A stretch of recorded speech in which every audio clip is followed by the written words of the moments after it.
अस्सलामु अलैकुम वरहमतुल्लाहि वबरकातुह। इन्नल हम्दुलिल्लाह नहमदुहु व नस्तईनुहु व नस्तगफिरुहु व नऊज़ु बिल्लाहि मिन शुरूरि अनफुसिना व मिन सय्यिआति अमालिना।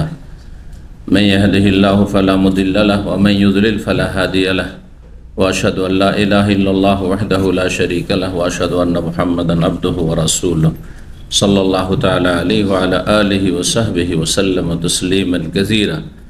अम्मा बाद फ़क़द क़ाल इमाम अल-बुख़ारी रहमहुल्लाहु तआला बाबु सिल्क़ि व शईर क़ाल हद्दसनी यहया इब्न बुकैर क़ाल हद्दसना याक़ूब इब्न अब्दुर्रहमान अन अबी हाज़िम अन सहल इब्न सअद क़ाल इन कुन्ना लनफ़रहु बियौमिल जुमअह कानत लना अजूज़ ताख़ुज़ु उसूल अस-सिल्क़ि फ़तजअलुहु फ़ी क़िदरिन लहा फ़तजअलु फ़ीहि हब्बातिन मिन शईर इज़ा सल्लैना ज़ुरनाहा फ़क़र्रबतहु इलैना वकुन्ना नफ़रहु बियौमिल जुमअति मिन अजरि ज़ालिक वमा कुन्ना नतग़द्दा वला नक़ीलु इल्ला बादल जुमअह वल्लाहि मा फ़ीहि शहमुन वला वदक। सम्मानित भातृमंडলী, আল্লাহ রাব্বুল আলামিনের প্রশংসা এবং প্রিয় নবী সাল্লাল্লাহু আলাইহি সাল্লামের উপর সালাত ও সালামের পর আজ জুমাবার 21শে সফর 1447 হিজরি মোতাবেক 15 আগস্ট 2025 আমাদের ধারাবাহিক আলোচনা সহিহুল বুখারীর খাবারের পর্ব নম্বর 4। ইমাম বুখারীর এই পর্বের অধ্যায় নম্বর 17। এই অধ্যায়ে বলছেন ইমাম বুখারী বাবু সিল্কে ওয়া শাইর। এই অধ্যায় হচ্ছে শালগম জাতীয় সবজি এবং জব মিক্স করে তরকারি খাওয়া বা তরকারি তৈরি করা, এমন তরকারি যাতে শালগম জাতীয় এক ধরনের সবজি যার নাম আরবি ভাষায় সিল্ক। এই সিল্ক যদি আপনারা গুগলে সার্চ দেন তাতে ছবি সহ পাবেন। দেখতে লাল ডাঁটা শাকের মতো, কিন্তু ঠিক লাল ডাঁটা শাক নয়, তার কাছাকাছি। ডাঁটা শাক যেমন লাল দেখতে, ঠিক কাছাকাছি ওই রকমই, পাতাগুলো কাছাকাছি ওই রকমই। তো সিল্ক এই শালগম জাতীয় এক ধরনের সবজি এবং তাতে জব মিশিয়ে বা জব পেশা বা জব ভাঙা, জব ভেঙে এক সময় আমরা দেখি ছোটকালে ঘাঁটি তৈরি করা হতো। ঘাঁটি বুঝেন? কেউ বুঝেন ঘাঁটি? বুঝেন, মানে একবারে পিসা নয়, সেগুলোকে ভেঙে দিয়ে তারপরে সেটা দিয়ে গম বা আজকাল জব নেই, কিন্তু ছোটকালে জব পাওয়া যেত, জবের ঘাঁটি হইত, সেটা বেশি শক্তিশালী হইত। আর তারপরে যখন জব উঠে গেল তার জায়গায় নিল গমে, আর গমও আস্তে আস্তে কমে গেল।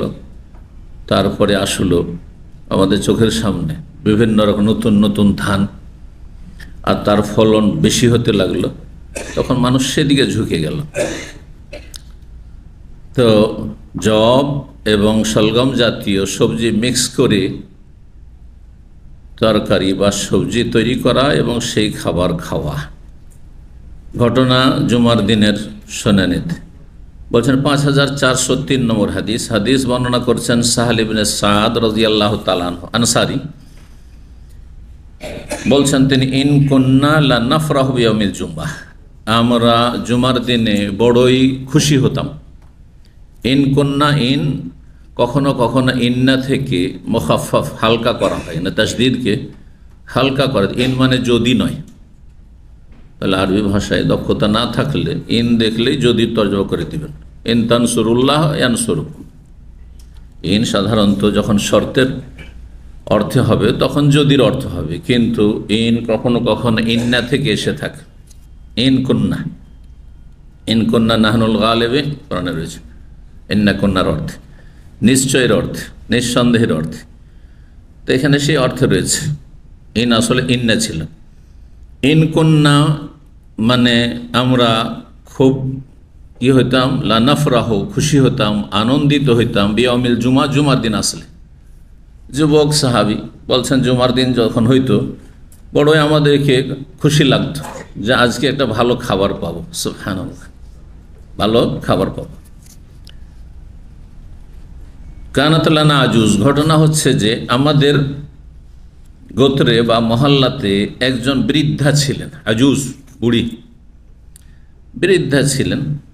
তা খোঁজ ওসুল সিল্কে, সে সলগম জাতীয় সবজির সেই ডাঁটাগুলো, ওসুল আসল থেকে, আসল মানে হচ্ছে জড়, শেকড় বা ডাঁটা। তো আসলুসাজার গাছের জড়কে বলা হয়, শেকড়কে বলা হয়, আর কাণ্ডকে বলা হয় বডি। এখান থেকে আমরা বলছি এটা আসল কথা, এটা হচ্ছে আসল, বাকিগুলো হচ্ছে শাখা প্রশাখা নকল। বাপ মা আসল, ছেলে মেয়ে হচ্ছে তাদের শাখা প্রশাখা, হ্যাঁ, ডালপালার মতো। তো আসল কথাটি কিন্তু অন্য ভাষাতে চলে গেছে, মূল হচ্ছে আরবি শব্দ, আসলের বহু বচন ওসুল। এইরকমই ইলমি ক্ষেত্রে আসল বলা হয় মৌলিক বিষয়কে, বুনিয়াদি বিষয়, বেসিক বিষয়কে। ইসলামের এগুলো ওসুল, হ্যাঁ, মৌলিক নীতিমালার ক্ষেত্রে ওসুল, উসুল হাদিস, উসুল ফিকহ মানে হাদিসের মৌলিক নীতিমালা, কায়দা কানুন। জি, তাহলে এই শব্দটি আসল থেকে কত অর্থে গিয়েছে? জি, বিভিন্ন অর্থে। যখন যে সাবজেক্ট হবে, যখন যে বিষয় আসবে, তখন সে অনুযায়ী তার অর্থ হবে। এখানে কিসের অর্থ বললাম? ডাঁটা, কারণ ডাঁটায় হচ্ছে কাণ্ড, জি, লতা পাতা বিশিষ্ট যেসব গাছ তার। সিল্ক নামক সবজি, তার ডাঁটাগুলি সেই মহিলা কি করত? জমি থেকে উঠাতো, নিত মানে উঠাতো। ফাতাজা আলু ফিকিদিন লাহা, আর সেটা তার হাঁড়িতে দিয়ে পাকশাক করত। কেদর, কেদর মানে হচ্ছে পাতিল, হাঁড়ি। এই শব্দটি এখনো ব্যবহার হচ্ছে না? কেদর, আপনি হাঁড়ি পাতিল যদি কিনতে যান আর আরবি দোকানদার থাকে তো কিদরি বলতে হবে, হ্যাঁ, আর না হয় বহু বচন আপনার কদুর বলতে হবে। আর কাফকে এরা অনেক সময় তাদের মাতৃভাষায় গ বলে, যেমন আকুল ওলাকা তো আগুল্লাক, হ্যাঁ, তেমন কিদরকে গিদর বলছে, হ্যাঁ, ঠিক না?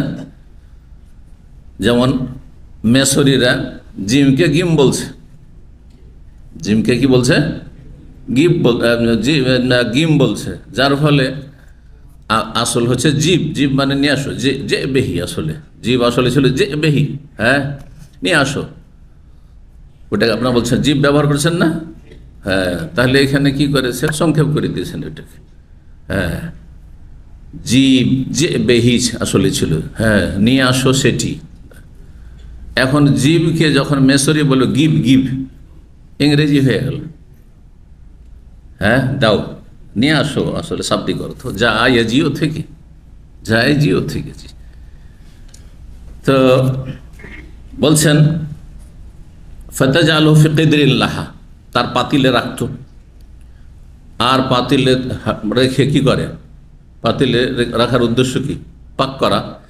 সে পাক করত, জি, চুলাতে পাতিল আর পাক শাক শুরু করলো। ফাতাজা আলু ফি হাব্বাতি মিন শাইর, আর তাতে কয়েকটি জবের দানা দিত। এত জব নেই বাড়িতে, সুবহানাল্লাহ। মদিনায় কিন্তু জব পাওয়া যেত, গম পাওয়া যেত না। গম আসতো শাম দেশ থেকে, ফিলিস্তিন, সিরিয়া, দামেস্ক, জর্ডন, এসব দেশ থেকে, লেবানন, এসব দেশে তখন গম হইতো। এই জন্য জুমার দিনের ঘটনা, একদিন, হ্যাঁ, বাজারে গম এসে, সবসময় তো গম পাওয়া যায় না, মাঝে মধ্যে কখনো যখন শাম দেশ থেকে গম আসলো, সাহাবায়ে কেরামরা নতুন নতুন, হ্যাঁ, তারা সব অনেকেই নতুন মুসলমান, হ্যাঁ, আর তারপরে অভাব সংসারে, হ্যাঁ, পয়সাই নেই, আর পয়সা থাকলেও খাবারের ব্যবস্থা নেই, খাদ্য পাওয়া যায় না মার্কেটে। তো গম বিক্রি হতে এসছে, আর ঠিক জুমার সময় নিয়ে এসছে, কারণ সেখানে ইহুদিরা বসবাস করতো, আর তারে বেশি ব্যবসায়ী ছিল। তো নবী সাল্লাল্লাহু আলাইহি ওয়াসাল্লাম খুতবা চলছে, খুতবার অবস্থায় ঘটনা জানেন, খুতবা দিচ্ছেন। শানে নজুল সূরা জুমার যে শেষ দিকের আয়াতগুলির, ওয়াইযা রাআউ তিজারাতান আও লাহওয়ান ফাদ্দু ইলাইহা ওয়া তারাকুকা কায়িমা। আল্লাহু আকবার। সাহাবায়ে কেরামগণ খবর পেয়ে গেছেন, এদিকে খুতবা শুরু হয়েছে, আর ওদিকে মার্কেটে গম এসছে, জুমা পড়ে বেরোবো, গম শেষ, ইহুদিরা কিনে নেবে, হ্যাঁ, কুক্ষিতগত করে রেখে নেবে, বেশি করে কিনে নেবে, মুনাফিকরা কিনে নেবে, তাদের নামাজের কি, হ্যাঁ, আসলো না আসলো মুনাফিক, অন্তরীর মুনাফিক, তো মুসলিমরা তারাও অনাহারে থাকবে, তাদের ছেলেমেয়ে পরিবার অনাহারে থাকবে। আবার কতদিন পর গম আসে, সুবহানাল্লাহ।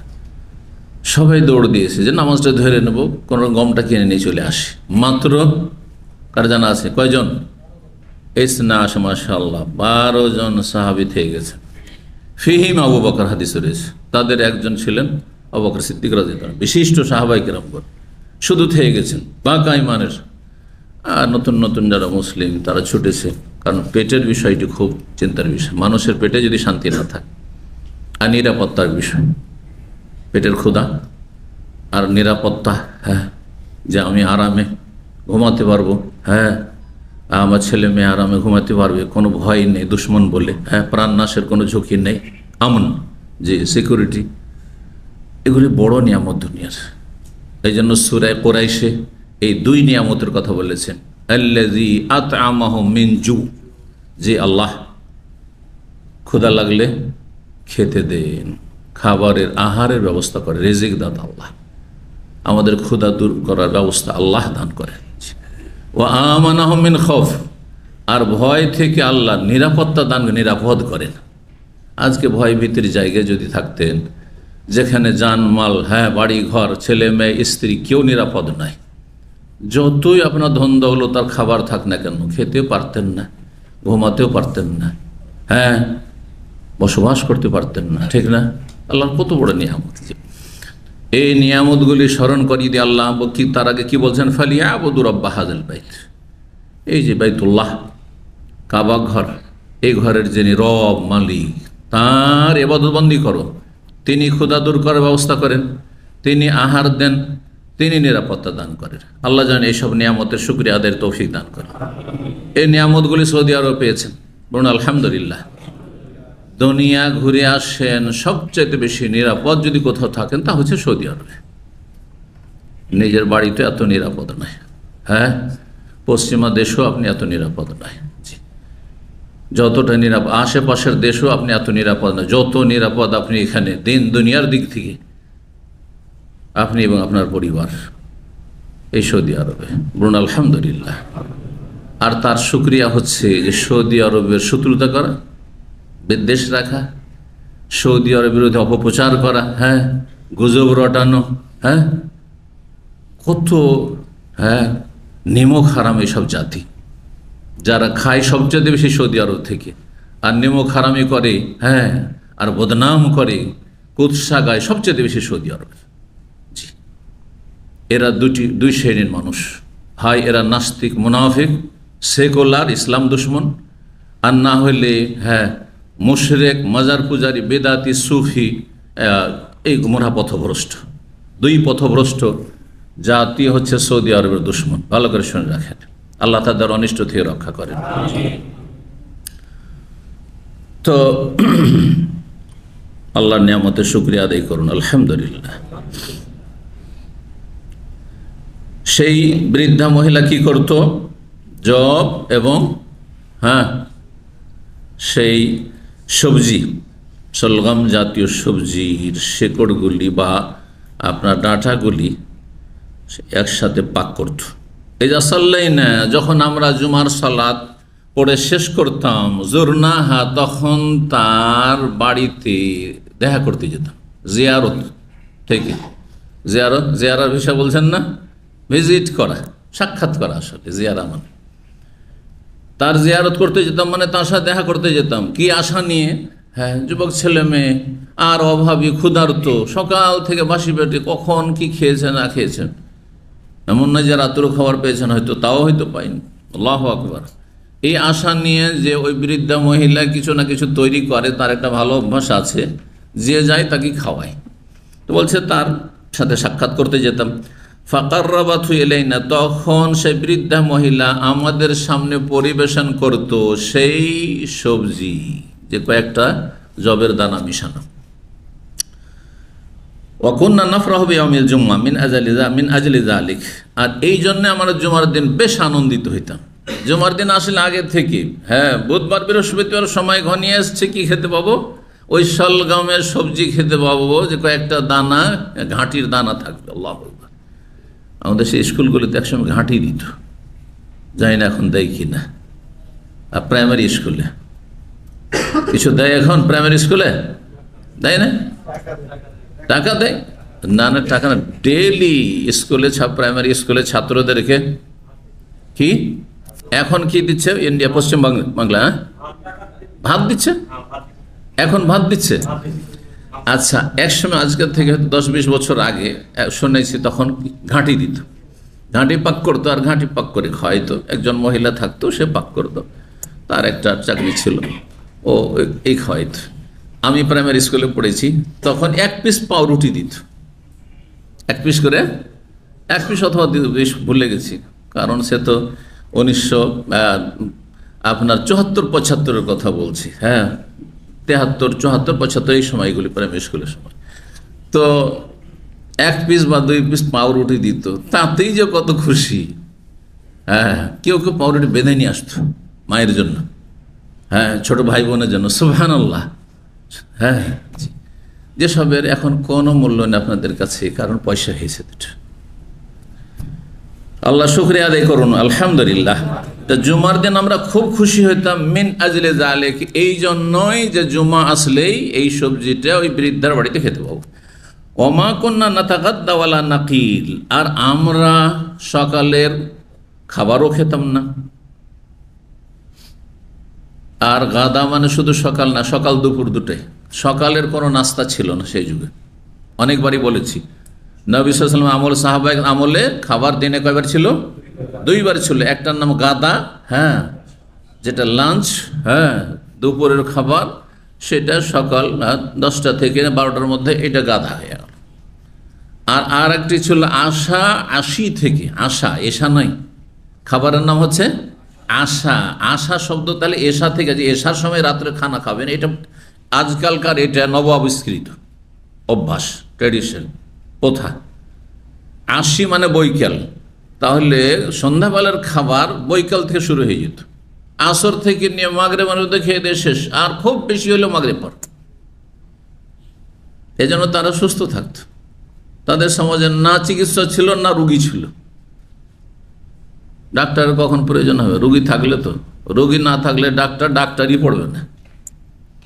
আজ যে ডাক্তার বানাবার হিড়িক পড়ে গেছে, হ্যাঁ এমনকি মুসলিম সমাজে 2টা পয়সা হওয়ার পরে, এর কিসের জন্য? কারণ রোগ বেড়েছে, রুগী বেড়েছে, রোগ শেষ হয়ে যায়, রুগী শেষ হয়ে যায়, ডাক্তার পালাতে দিশা পাবে না যে কোন দেশে যাবো, এত টাকা খরচ করে পড়েছি আই ইনকাম করার জন্য, ঠিক না? জি, আল্লাহ হেফাজতে রাখুন আমাদেরকে। ডাক্তারের আর হাসপাতালের যেন মোহতাজ, মুখাপেক্ষী আমাদেরকে না করেন। যতদিন রাখবেন আল্লাহ যেন সুস্থতার সাথে রাখেন, আর যখন নেবেন আল্লাহ যেন ঈমান এবং তৌহিদ আর কালেমা তাইয়্যিবার উপর আল্লাহ যেন নেন। ওমা কুন্না নাতাগাদ্দা, আমরা দুপুরের খাবার খেতাম না। ওয়ালা নাকিলু, আর দুপুরের আমরা কাইলুলা, বিশ্রামও করতাম না। কাইলুলা, কাইলুলা বুঝেন? কাইলুলা মানে দুপুরের ঘুম, দুপুরের ঘুমকে কাইলুলা বলা হয় আরবিতে। আরবিতে একটা প্রবাদ আছে, হ্যাঁ যারা আরবি লেখাপড়া মাদ্রাসা ছাত্র, তাদের পরীক্ষা করার জন্য। মাদ্রাসা পড়া ছাত্র আছে আমার সামনে কেউ? ব্যাস, তাহলে হ্যাঁ তোমাদের জিজ্ঞেস করছি। কালা রাজুলুন তাহতা শাজারা ফানকাদা ওযুহু, তরজমা করো। কালা যায়েদুন তাহতা শাজারা ফানকাদা ওযুহু।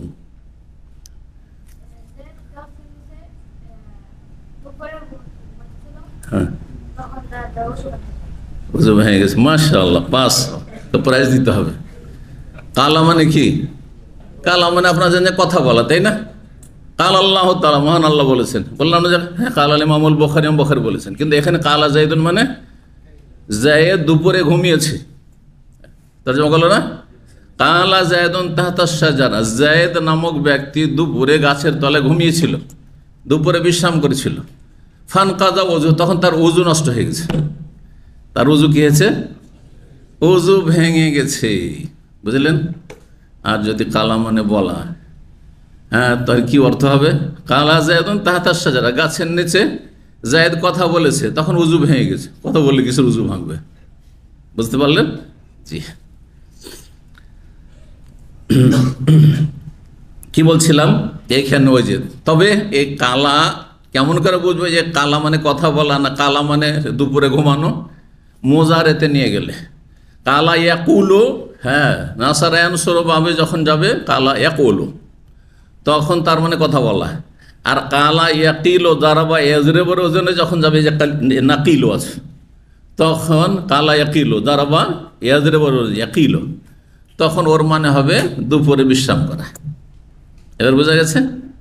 মাসদারে গিয়ে কালা ইয়াকুলো কৌলান পার্থক্য, হ্যাঁ কৌল মানে বচন, হ্যাঁ, আর কাইলুলাতান মানে কালা ইয়াকুলো কাইলুলাতান মানে দুপুরের ঘুম। বুঝলেন না? বুঝলেন না? জি, এ হচ্ছে আরবি। মনে করে এক শ্রেণীর লোকেরা দু চার হরফ পড়ে যে ফেসবুকে এখন আলেম হয়ে গেছে, দুটা বলতে পারলে। হ্যাঁ, কত যে মেহনত করে মাদ্রাসায় পড়াশোনা করতে হয়। যারা মাদ্রাসাতে মেহনত করে ভালো আলেম হয়েছে, তারা যে দুনিয়া পড়তো, বড় একজন বৈজ্ঞানিক হয়ে যেতে পারত, হ্যাঁ বড় একজন, হ্যাঁ অনেক কিছু হয়ে যেতে পারত। হ্যাঁ, যাদেরকে প্রতিভার জন্য বড়ই সম্মানিত করা হচ্ছে দুনিয়াতে, এদেরকে আল্লাহ আখিরাতে সম্মানিত করবেন ইনশাআল্লাহ। দুনিয়াতে এর মূল্যায়ন নেই দিনী তালিমে, দিনী শিক্ষার। জি, ইল্লামর রাহেমুল্লাহ, আল্লাহ যাদের রহম করে তাদের কাছে কিছু মূল্যায়ন আছে, মহব্বত আছে, ভালোবাসা আছে, কিন্তু তার মূল্যায়ন কেউ করে না। জি, দুনিয়ার দিক থেকে যে কত মেহনত করি, পরিশ্রম করি, আর কত দীর্ঘ সময় লাগে লেখাপড়া, কত সাবজেক্ট পড়তে হচ্ছে শুধু কোরআন এবং হাদিস বোঝার জন্য, একটা দুটো সাবজেক্ট পড়ে হয়নি। জি, ওমা কুন্না নাতাগাদ্দা ওয়ালা নাকিল, আমরা দুপুরের খাবারও খেতে পেতাম না বা খেতাম না, ওয়ালা নাকিল, আর দুপুরের বিশ্রামও করতাম না, ইল্লা বাদাল জুমা, জুমার দিন কখন করতাম? জুমার পরে, মানে জুমার পরে প্রথম বাসি পেটে জুমা পড়া, জুমা পড়ে এসে প্রথম খেতাম, আর তারপরে জুমা পড়ে ঘুমাইতাম। তার মানে আজকাল যে জুমার দিন, মানে জুমার দিন সকালবেলা থেকে শুরু হইল ঘুম, এটা একেবারে সুন্নতের খেলাফ সাহাবায়ে কেরামদের। তারপরে জুমার দিন ছুটি, বন্ধু বান্ধব নিয়ে সকাল থেকে শুরু হলো পার্টি। হ্যাঁ, বাঙালি সমাজে পায়ার পার্টি, নিহারি, আর না হলে কিসের পার্টি? হ্যাঁ, না হলে খিচুড়ির পার্টি। খিচুড়ি, জুমার দিনে খিচুড়ি, বুঝতে পেরেছেন? আর না হলে ঘুম, এমন লম্বা ঘুম শুরু হলো যে 11টা বেজে যাচ্ছে, তবু ঘুম ভাঙছে না। যদি মসজিদের বাইরে কোনো সময় থাকেন তো দেখতে পাবেন কিছু লোক কিভাবে, খুতবা শেষ হয়ে গেছে, জামাত শেষ হতে যাচ্ছে, নামাজ শেষ হতে যাচ্ছে, আর মুসাল্লা বগল করে কি যে দৌড় দিচ্ছে, আর তারপরে রোদরে এসে যেখানে ইচ্ছা সেখানে রাস্তাতে, এইদিকে মসজিদ রোডের ওপারে ওইখানে মুসাল্লা বিছে নামাজ পড়ছে। হাই হাই, এদের কি নামাজ হবে? এইভাবে জমা পড়বে? না না, কখনো না। আমি মুখস্থ বললাম না, তাহলে বলবেন যে কী করে, আমি চোখে দেখে বলছি তো, যে কী করে আমি মসজিদের বাইরে বসে থাকি। হ্যাঁ, কখনো এরকম পরিস্থিতি হয়েছে। অনেক আগের কথা বলছি, খাবজিতে বক্তব্য ছিল বৃহস্পতিবার রাত্রে, বক্তব্য সম্মেলন ছিল, বক্তব্য করে চিন্তা করলো রাত্রেই চলে যাব। তখন 2002, 3, 4-এর হ্যাঁ সময়, তখন নিজের কাছে কার আর দিনী ভাইরা ওই রকম কেউ ছিল না, তো ওই সব বাসে চাপলাম। বাস এসে নামাইলো এখানে আপনার ওই 10:30, 11টার দিকে নামাইলো সম্ভবত। আর তারপরে সেখান থেকে টান দিয়ে এলাম, এসে জুমা মসজিদে জুমা ধরার জন্য। তো দেখছি যে লোক দৌড় দিচ্ছে, হ্যাঁ দৌড় দিচ্ছে জুমা মসজিদের দিকে। কথা বুঝতে পেরেছেন? আমার আস্তে আস্তে আর উজু করতে জামাত চলে গেল, শেষ হয়ে গেল, ওখানেও পেলাম না। তখন এখানে জমা মসজিদ বক্তিয়া ছিল, চিন্তা করলাম যে দেখি আরেকটু হাঁটি, গাড়ি তো ছেড়ে দিয়েছি, এখন হাঁটতে হবে। তো সেখান থেকে হেঁটে আব্দুল ওয়াহেদ মসজিদে গেলাম। কোথায় আছে আব্দুল ওয়াহেদ মসজিদ? আব্দুল ওয়াহেদ ফার্নিচার, হাইয়ন্না খিলে, এই সিগন্যাল, পরের সিগন্যাল আপনার টয়টার দিকে যেতে আছে না, এই মসজিদ মাদ্রাসার কাছে। সেই মসজিদে গিয়ে কোনো রকম করে, নিচেও জায়গা না ওপরে গিয়ে কোন রকম করে দ্বিতীয় রাকাত ফেললাম। এই দৃশ্যগুলো, এইরকম পরিস্থিতি কখনো কখনো দেখেছি যে হায়রে মুসল্লিদের অবস্থা। এইভাবে ঘুমিয়ে জান্নাত পাওয়া যাবে? হ্যাঁ, যে জুমার গুরুত্ব আপনার কাছে নেই, তাহলে 5 ওয়াক্ত নামাজেরই কি গুরুত্ব আছে আপনার কাছে? আল্লাহ হেদায়েত দান করুন। তো সাহাবায়ে কেরামগণ তাদের কত অভাব ছিল, বাসি পেটে জমা পড়তে যেতেন, আর তারপরে জমা পড়ে এসে খাওয়া দাওয়া, হ্যাঁ, আর তাও খাওয়া দাওয়া বাড়িতে কোথায়, বাড়িতে হয়তো নেই, নাহলে খুশি কেন হবে? বাড়িতে খাবার থাকলে, আর যদি আপনার বাসাতে ভালো ভালো খাবার থাকে, তো এই সেন্টারে খাবার খাবেন আপনি? কখন খাবেন না। আশেপাশে যদি বাসা থাকে বিশেষ করে, আর খাবার ভালো খাবার আছে, তাহলে আপনি এখানে খাবেন না। তার মানে বাড়িতে গিয়ে মায়ের কাছে খাবার পাবেন না। সাহাল ইবনে সাদ ওই বৃদ্ধার কাছে গেলে কিছু তৈরি করে গিয়ে এটা খেতে পাবো, আর সেইটা হচ্ছে সবচাইতে মজার খাবার, এই খাবার তাদের কাছে। আল্লাহু আকবার। তা আমরা খুব দুইবার করে বলছে আমরা খুব খুশি হইতাম জুমার দিনে।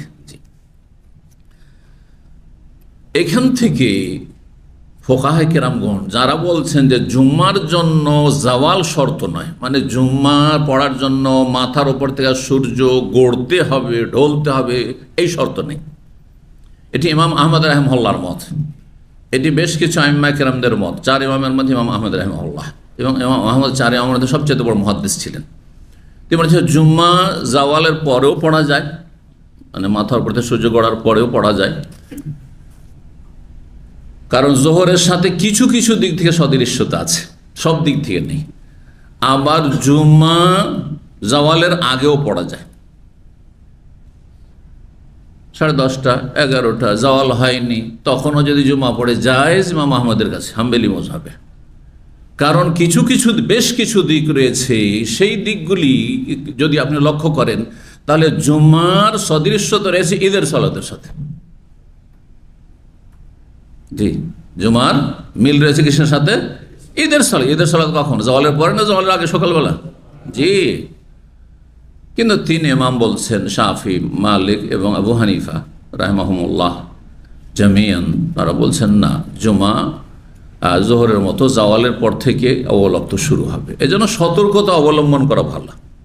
কিন্তু সৌদি আরবে অনেক সময় দেখবেন জুমা মসজিদে খতিব খুতবা শেষ হয়ে গেল, ইচ্ছা করে শেষ হয়ে গেল, অথবা শেষ হয়ে গেছে, শেষ হয়ে গেল, যে খুতবা নিয়ে এসছে অথবা যেটা বলছে শেষ হয়ে গেল।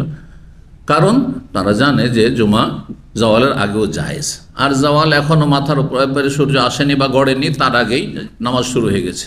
এখানে অনেকে আপত্তি মনে করে যে আমার নামাজ হইল না। এই যে শ্রীকর বড় জামে মসজিদে মাঝে মাঝে জাওয়ালের আগে জুমা শেষ হয়ে যায়, তখন যারা গোঁড়া মযহাবপন্থী ইন্ডিয়া, বাংলাদেশ, পাকিস্তানে, তারা ওখান থেকে আর কোনো মসজিদে গিয়ে আবার দ্বিতীয়বার জুমা পড়ে যে এই জুমা যেহেতু হয়নি আমার, সময়ের আগে হয়ে গেছে। বুঝতে পেরেছেন? সব খবর আছে আমাদের কাছে।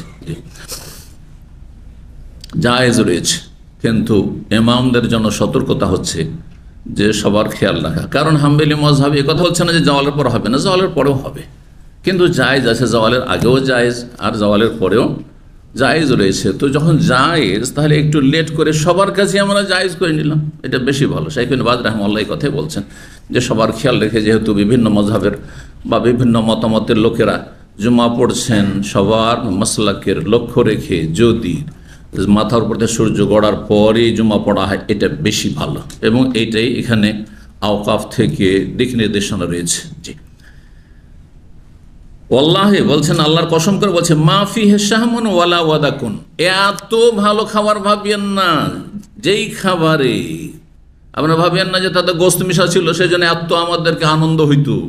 আল্লাহর কসম করে বলছে তার চর্বি পর্যন্ত হইতো না, গোস্ত থাকা তো দূরের কথা, কোনো চর্বিও ছিল না সেখানে। ওয়ালা ওয়াদাকুন, এবং কোনো তেল দিয়েও পাকানো হইতো না। যে ভুনা করা হয়েছে, তো ফ্রাই করা হয়েছে, তো খুব মজা লাগছে। যেমন শাক যদি একটু ভুনা করেন একটু তেলে, তাহলে মজা লাগবে, তাই না? তেল মশলা দিয়ে কাউ কিছু ছিল না, শুধু সিদ্ধ, শুধু সিদ্ধ। আল্লাহু আকবার। এই ছিল সাহাবায়ে কেরাম রাদিয়াল্লাহু তাআলা আনহুমের জুমার দিনের খাবার। জি, আল্লাহ যেন শুকরিয়া আদায়ের তৌফিক দান করেন। আল্লাহুম্মা ইন্না আলা যিকরিকা ওয়া শুকরিকা ওয়া হুসনি ইবাদাত। শুকরিয়া আদায় করলে আপনার ফায়দা, যে যত বেশি আল্লাহর শুকরিয়া আদায় করবেন তত বেশি সে লাভবান হবে। আমি যদি বেশি করতে পারি আমার লাভ, আপনার চাইতে বেশি। আপনি যদি বেশি শুকরিয়া আদায় করেন আপনার বেশি লাভ, আপনি আগে উপকৃত হবেন। লাইন শাকারতুম লাযিদান্নাকুম। জি, আল্লাহ আমাদের নিয়ামতকে টিকিয়ে রাখেন। শুকরিয়া আদায় করা মানে আল্লাহর নিয়ামতকে গুনাহ না করা, পাপের জীবন থেকে মুক্ত হইতে হবে। শুকরিয়া আদায় মানে হচ্ছে ফরজ ওয়াজিব আদায় করা কমপক্ষে। শুকরিয়া আদায় মানে মৌখিক শুধু নাই যে শুকুর আলহামদুলিল্লাহ, এটা দেশি তরিকা, সেটা নফল কাজ। হ্যাঁ, কিন্তু অন্তরের শুকরিয়া, শুকরিয়া হচ্ছে অন্তর থেকে আল্লাহ নিয়ামতের কদর করা, মূল্যায়ন করা, যে আল্লাহর দান, আল্লাহ না দিলে আমার ক্ষমতা ছিল না, আমার বিচক্ষণতা নয়, আমার বাহাদুরি নয়, আমার চাতুরতা নয়, আর আমি খুব বুঝি না, না কিছুই নাই। জি, আল্লাহ না দিলে আমার কোনো ক্ষমতা ছিল না, হাওলা ওয়ালা কুওয়াতা ইল্লা বিল্লাহ, এর বাস্তবায়ন করা। শুধু জিকির করলে হবে না, এর বাস্তবায়ন করতে হবে যে আমার কোনো ক্ষমতা নেই, কোনো রকমের আমার সামান্য ক্ষমতা নেই, যদি আল্লাহ ক্ষমতা না দেন, আল্লাহর দান ইল্লা বিল্লাহ। জি, জিকিরগুলির উপর আমল করতে হবে, এটা হচ্ছে সবচেয়ে গুরুত্বপূর্ণ বিষয়। 18 নম্বর অধ্যায় বলছে বাবুন নাহশে ইন্তিশারিল লাহমি। এই অধ্যায় হচ্ছে গোস্ত, হাড্ডির গোস্ত, হাড্ডিতে যে গোস্ত লেগে আছে সেই গোস্ত দাঁতে ছিঁড়ে খাওয়া। নাহাস, নাহাস মানে দাঁতে ছিঁড়ে খাওয়া, কামড়িয়ে খাওয়া। ইন্তিশারিল লাহম, আর পাতিলে যে গোস্ত রাখা আছে উঠিয়ে উঠিয়ে খাওয়া, দুটোই জায়েজ। যদি মনে করেন পাতিল থেকে আমি উঠিয়ে উঠিয়ে খাবো, তাও খেতে পারেন। আর যদি মনে করেন যে বড়, হ্যাঁ, যেমন আরবরা বড় বড় পিস রাখে আর হাড্ডিতে গোস্ত লেগে আছে, অনেক সময় হয় কি যে হাড্ডি থেকে ছুটছেন না এমনি হাতে, তখন দাঁতে আপনি কামড়ে কামড়িয়ে খাচ্ছেন, সেটাও খেতে পারেন। দুই রকমই খাওয়ার প্রমাণ রয়েছে। 5404 নম্বর হাদিস, হাদিস বর্ণনা করেছেন আব্দুল্লাহ ইবনে আব্বাস রাদিয়াল্লাহু তাআলা আনহু বলছেন, কাল, তিনি বলেন, তাআররাকা রাসূলুল্লাহ সাল্লাল্লাহু আলাইহি ওয়াসাল্লাম কাতিফান।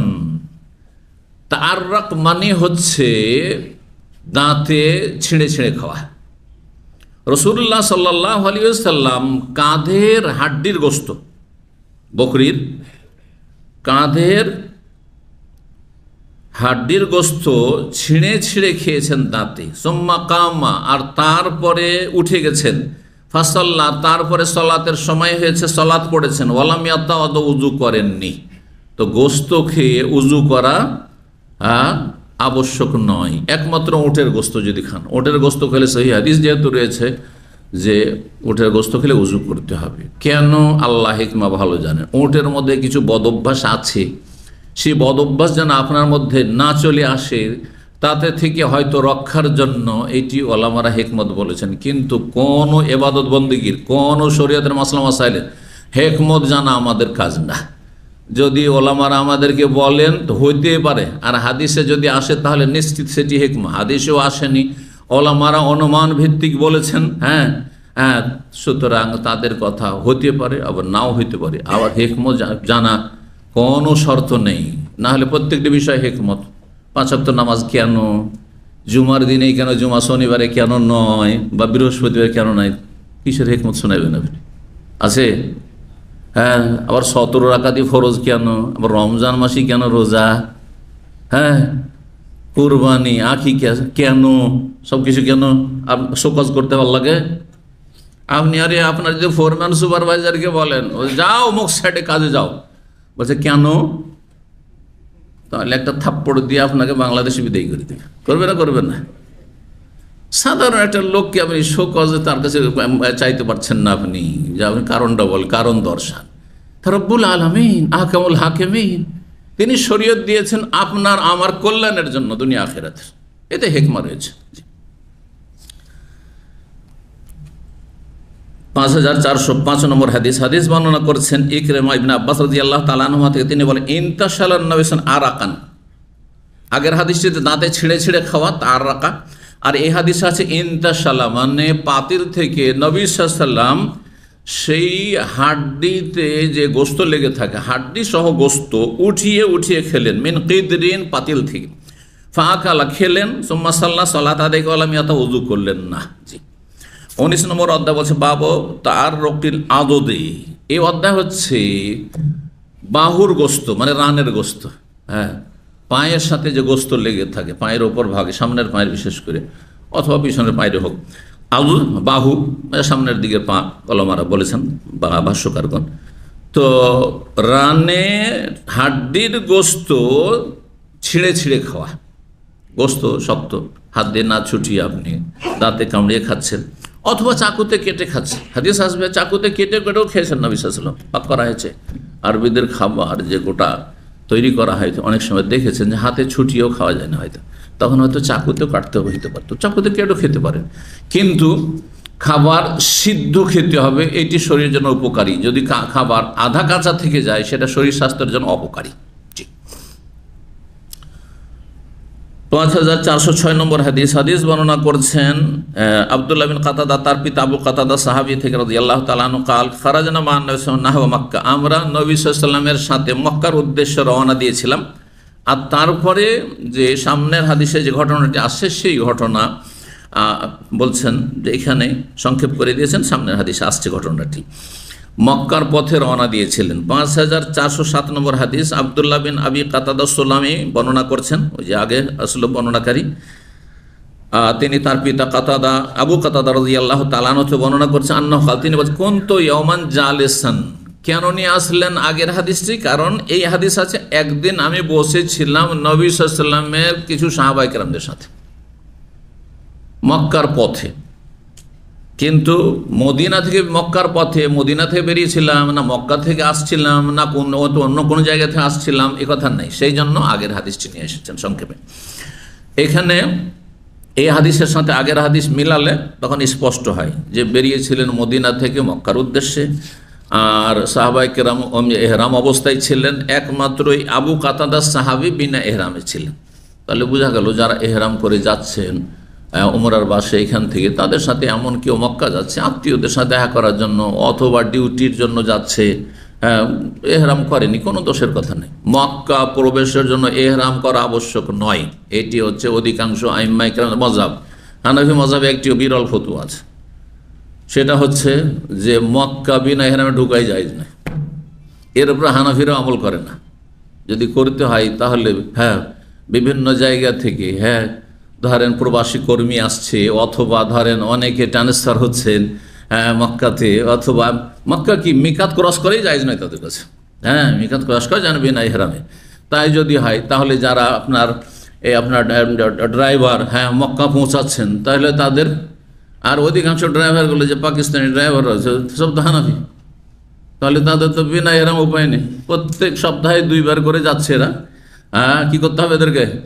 এহরাম মাধ্যমে তার মক্কায় ঢুকতে হবে, মহাবিপদ হয়ে যাবে। ওরা নিজের মযহাবের উপর নিজেই আমল করে না। তাহলে বোঝা গেল যে মযহাবে এরকম মেলা ফতোয়া আছে, শুধু হানাফি মযহাবে না, হানাফি শাফি মালিক আমি সব মযহাবে আছে, কোন মযহাবে কম কোন মযহাবে বেশি। কিছু কিছু ফতোয়া আছে যেগুলি হাদিস বিরোধী, যেগুলি হাদিস বিরোধী। আর অনেকগুলি ফতোয়া আছে যে নিজেরাও আমল করতে পারবেন না। সুতরাং অন্ধভাবে মযহাব মানা যাবে না। কোন মযহাব মানবেন? যেই মযহাব হাদিসের পক্ষে, কোরআন হাদিসের পক্ষে। কোরআন হাদিসের পক্ষে থাকে তো মযহাব মানি। তাহলে মযহাব সম্পর্কে অনেক সময় জিজ্ঞাসা করে আপনাকে, যে আপনি মযহাব মানেন না? আমি বলি মানি না বলবেন না। অনেক নতুন ভাইরা একটু হেদায়েত হয়েছে, বুঝেন না কীভাবে কথা বলতে হবে। আমি মযহাব মানি না, মার খেয়ে নেন তখন বেদাতীদের কাছে। মার খাওয়া কথাবার্তা বলবেন না, হিকমতা বললে মনে আমি মযহাব মানি। কিন্তু কোন মযহাব মানি? যেই মযহাব কোরআন এবং হাদিসের দলিল সম্মত, আল্লাহ রসুলের পক্ষে যে মযহাব, সেই মযহাবটা মানি। তার বিপরীত যেটা চলে যায় ওইটা মানি না। কথা বোঝা গেছে? বেঁচেও গেলেন, স্বীকারও করলেন, লাঠিও ভাঙলো না। বুঝেন না প্রবাদ? এই প্রবাদ জানেন না? যে স্বীকার করে, জ্ঞানী মানুষ স্বীকার করে, লাঠি ভাঙা উদ্দেশ্য নেই। আবার লাঠি কিনতে হবে, পয়সা খরচ হবে, বা লাঠিবিহীন থাকতে হবে। লাঠিও আমার, সাপও মারা গেল আর লাঠিও আমার ভাঙলো না, এইরকম হইতে হবে। জি, তো কথা হচ্ছে ভুল ধারণা, মযহাবে গোঁড়ামি আমাদেরকে সরাইতে হবে মুসলিম জাতি থেকে। কোরআন এবং হাদিসের দাওয়াতও দিতে হবে। আর মানুষের যেন ভুল ধারণা না হয় আপনার সম্পর্কে, যে আরে তাহলে ইমামদের শ্রদ্ধা করেন না প্রত্যেক, আর তারপরে আপনি একজনকে শ্রদ্ধা করেন, তো 4জন কি করি? এখন কেউ যদি শুধু আলীকে শ্রদ্ধা করে আর আবু বকর ওমর ওসমানকে না করে, তো তাদেরকে কি বলেন আপনারা? পথভ্রষ্ট বলেন না? গোমরাহ বলেন না? তো ওই রকম কেউ যদি শুধু আবু হানিফাকে শ্রদ্ধা করে, অথবা ইমাম শাফিকে করে, অথবা ইমাম আহমদকে করে, আর বাকি 3 জনকে না করে, তো পথভ্রষ্ট না? একই কথাই। তারা নবী রসুল কেউ ছিলেন না, সুতরাং ভুলের ঊর্ধ্বে ছিলেন না। জি, বলছেন আবু কাতাদা, খুব সুন্দর ঘটনা। বলছেন আমি একদিন বসেছিলাম মা রেজালিন মিন আসহাবিন নবী সাল্লাল্লাহু আলাইহি ওয়াসাল্লামের সাহাবায়ে কেরামদের বেশ কিছু লোকের সাথে, ফি মানজিলিন ফি তারিখে মক্কা, মক্কার পথে একটি জায়গায়, মনজিল মানে কোন একটি জায়গা, অবতরণের স্থান, নাজালে আনজেল থেকে। ও রাসূলুল্লাহ নাজিলুন আমামানা, রাসূলুল্লাহ আমাদের সামনে একটু এগিয়ে গিয়ে অবতরণ করেছেন। নবী সাল্লাল্লাহু আলাইহি ওয়াসাল্লাম ছিলেন, কিন্তু নবী সাল্লাল্লাহু আলাইহি ওয়াসাল্লাম যেহেতু আগে আগে চলতেন, তো একটু এগিয়ে গিয়ে আছেন মক্কার দিকে, আর আমরা পিছন দিকে আমরা এখানে অবস্থান করেছি। ওয়াল কওমু মুহরিমুন, আর সাথী সঙ্গীরা সাহাবাইগণ সবাই ইহরাম অবস্থায় ছিল। ওয়ানা গায়রু মুহরিম, আমি শুধু ইহরাম অবস্থায় ছিলাম না। ফাআবসারু হিমারান ওয়াহশিয়ান, হঠাৎ করে যারা ইহরাম অবস্থায় সাথী সঙ্গীরা ছিলেন তারা একটি বন্য গাধা, মানে নীলগাই, হেমার ওয়াহশি বলা হয় নীলগাইকে, আবার বন্য গাধা দিয়ে অনুবাদ করেছে। বাঙালি জাতি তো বন্য গাধা বুঝে না, যে কোনো জাতির সাথে কথা বললে তাদের ভাষায় কথা বলতে হবে।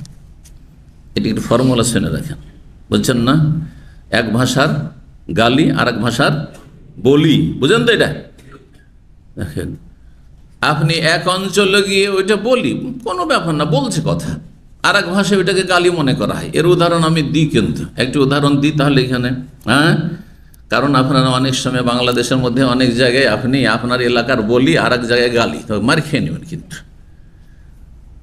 রাজশাহী, চাঁপাইনবাবগঞ্জ, উত্তরবঙ্গে গিয়ে যদি কাউকে বেটা বলে দেন, ধর বেটা, তাহলে হ্যাঁ কি হবে? হ্যাঁ, মার খেতে হবে, ঠিক না? জানেন না? জানেন না? যে থেকেছে রাজশাহী জানে, ওই মার খেতে হবে। বেটা মানে তুই আর মাকে বিয়ে করেছিস, ওদের কথা হলো এটা, তোর মাকে বিয়ে করেছিস তুই, বেটা। বেটা মানে সন্তান, নিজের ছেলে। বেটা নিজের ছেলেকে বলে, ভাতিজাকে বলে, হ্যাঁ, এরাকে বেটা বলে ওরা। আর আপনারা বলে বেটা মানে শাবলক। হ্যাঁ, এক মহিলা কথা বলছে, আমার ছেলে এখন বেটা হয়ে গেছে। প্রথম পরিভাষা মানে শাবলক, শিয়ানা হয়ে গেছে, একটু ছোট ছিল, এখন কি হয়েছে? বেটা হয়ে গেছে। তো অন্য ভাষা, এটা আঞ্চলিক ভাষা আপনার। তো আর অন্য এলাকায় গিয়ে যদি শালা বলেন, হ্যাঁ, কি হবে? ঢাকায় গিয়ে, খুলনায় গিয়ে, অন্য জায়গায় গিয়ে, বা আপনাদের চিটাগাং বা অন্য জায়গায় ধরে গিয়ে যদি বলে শালা, হ্যাঁ, তোর শালা, তাহলে কি হবে? মার খেতে হবে। কিন্তু ওটা সেই চাপে না, বুঝে শালা তাদের কথাই কথায় শালা, কথায় কথায় শালা। এক বক্তা, ওই চাপে নাম এক বক্তা, নাম বলছি না, হ্যাঁ, বক্তব্য করতে গিয়ে বলছে দোর শালা, কথা বলছে, আঞ্চলিক ভাষাতে মুক্ত হইতে পারে না, আর শালা এরকম কথা বলে। হ্যাঁ, তো শালাটা তাদের, হ্যাঁ, তাকিয়ে কালাম, এটাকে উর্দুতে বলা তাকিয়ে কালাম, মানে কথায় কিছু কিছু শব্দ থাকে যেগুলো কোনো অর্থ হয় না, উদ্দেশ্য হয় না, কথা বলছেন না? যেমন বাংলায় কিছু কিছু অঞ্চলে অনেকে বলেন কথায়, প্রত্যেক কথাতে কথাতে কথাতে, যাবো আর কি, খেলাম আর কি, হ্যাঁ হ্যাঁ, এই বললাম আর কি, শুনেছেন না শোনেননি? আছে কিছু অঞ্চলে, তার কি মানে কি, এখানে কিছু অর্থ নাই, ঠিক ওই রকমের ধর্ষালা কিছু না, এটা এমনি, এটা হ্যাঁ, তাদের বাক ভঙ্গিমা, তো এটা তাদের গাল নাই। তো এক দেশের গালি আরেক দেশের, একই এক অঞ্চলের গালি এক দেশ, একই দেশে অবস্থা এরকম। তো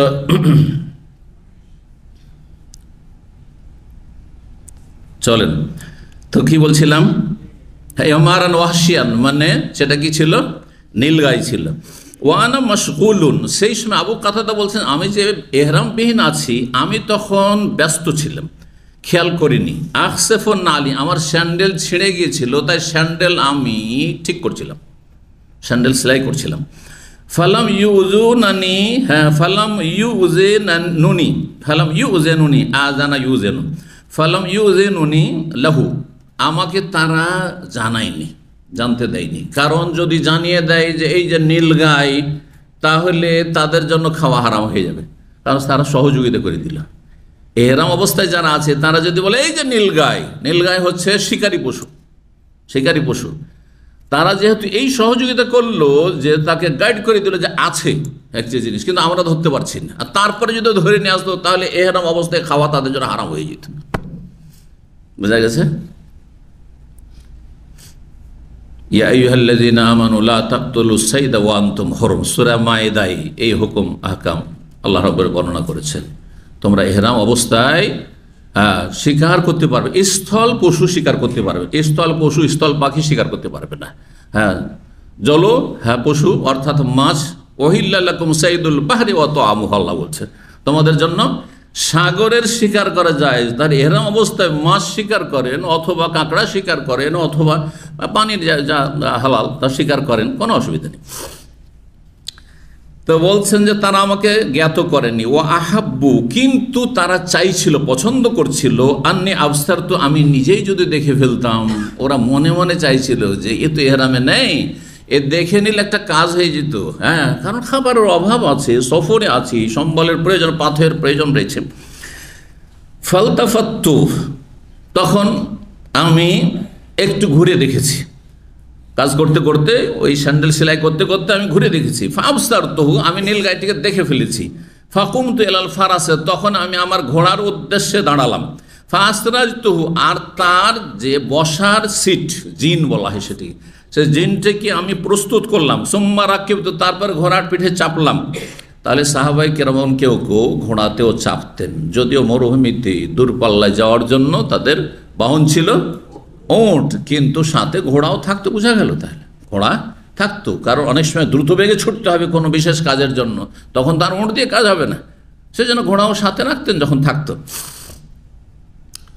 বলছেন যে আমি চড়লাম আমার ঘোড়ার পিঠে। ওয়ানাসি তু সাউতা রোমহা, কিন্তু আমি আমার চাবুক আর আমার বর্ষা ভুলে গেলাম। স্বীকার করবো কি দিয়ে, ঘোড়ার পিঠে তো চেপেছি, কিন্তু নিচে পড়ে আছে আমার চাবুক, লাঠি, আর কি আমার বর্ষা, যে বললাম বর্ষা, সেটা।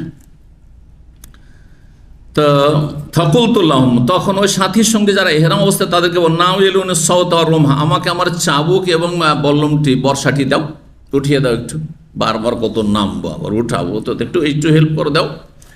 তারা তো মাসলা জানছেন যে না, কোনো সহযোগিতা করা চলবে না, নাহলে তো খেতে পাবো না মনে হয়, তাহলে তো আমাদের জন্য হারাম হয়ে যাবে। খাওয়ার সুযোগটা রাখছেন তারা, যে ধরে নিয়ে আসতে পারে, নিজেই ধরে নিয়ে আসতে পারে, আমাদেরকে দুপটোকন দিয়ে দেয় এমনি ফিরি, তাহলে যায় আছে। ফাকালুল্লাহ, তখন সাহাবাই কেরাম যারা এহরাম অবস্থায় ছিলেন বলেন, না না না, কোনো সহযোগিতা না, হ্যাঁ আমরা উঠিয়ে দেবো না। ওয়াল্লাহি, আল্লাহর কসম করে বলছে, লা নুঈনুকা আলাইহি বিশাইইন, কোনো রকম সহযোগিতা করবো না, সামান্যতম কোনো সহযোগিতা করবো না। ফাকাযিবতু, আমি খুব রেগে গেলাম, রাগান্বিত হইলাম, চাইলাম, আর ঘোড়ার পিঠে চড়েছি, তাড়াহুড়া করছি, না হলে হয়তো হাতছাড়া হয়ে যাবে, শিকারিটি পাবো না।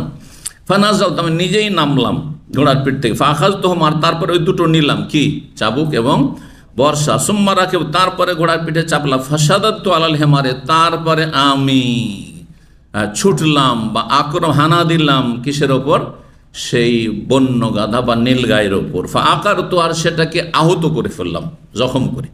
রক্ত যদি ঝরিয়ে দেওয়া হয় আর তারপরে সেটা যদি মারা যায়, রক্ত ঝরিয়ে দিয়েছেন, শিকার করার সময় রক্ত ঝরিয়ে দিয়েছেন, আর বিসমিল্লাহ বলে আপনি আঘাত করেছেন, বিসমিল্লাহ, আর তারপরে রক্ত ঝরে গেছে, যদি বেঁচে যাওয়া অবস্থায় পান তাহলে তো জবাই করবেন, তাই না? কিন্তু বেঁচে যাওয়া অবস্থায় পাননি, আপনি পালাতে পালাতে পালাতে মরেই গেছে, আর জবাই করার সুযোগ পেলেন না, তাহলে এই পশু খাওয়া যাবে? মাসলা কে বলে, যা বলবে সব এইভাবে না, যে বলবে হাত তুলুক। হ্যাঁ, একজন খাওয়া যাবে? খাওয়া যাবে, মাশাআল্লাহ। হ্যাঁ, বিসমিল্লাহ বলে, কিন্তু ওই যে জবাই করতে পেল না, গলায় জবাই করা যা হলো না, লেগেছে, পেছন দিকে লেগেছে, রক্ত ঝরেছে, কিন্তু যদি রক্ত না ঝরে, বাড়ি খেয়েছে শুধু, লাঠির বাড়ি, হ্যাঁ, বা পাথরের বাড়ি, আর কোনো রক্ত ঝরেনি, তাহলে কিন্তু হারাম, তাহলে হারাম। কিন্তু যদি রক্ত ঝরে যায়, গলা যে জবাই হলো না, জবাইয়ের জন্য যে বিধান রয়েছে সেটা হইল না, তাহলে গলায় জবাই করা এইরকম পরিস্থিতিতে ফরজ নাই। যখন আপনি নিজেই ধরে পশুকে, হ্যাঁ, পশু আপনার হাতেই রয়েছে আর জবাই করছেন, তখন গলাতে জবাই করবে, যে তরিকা আছে, সন্ন্যতীয় তরিকা।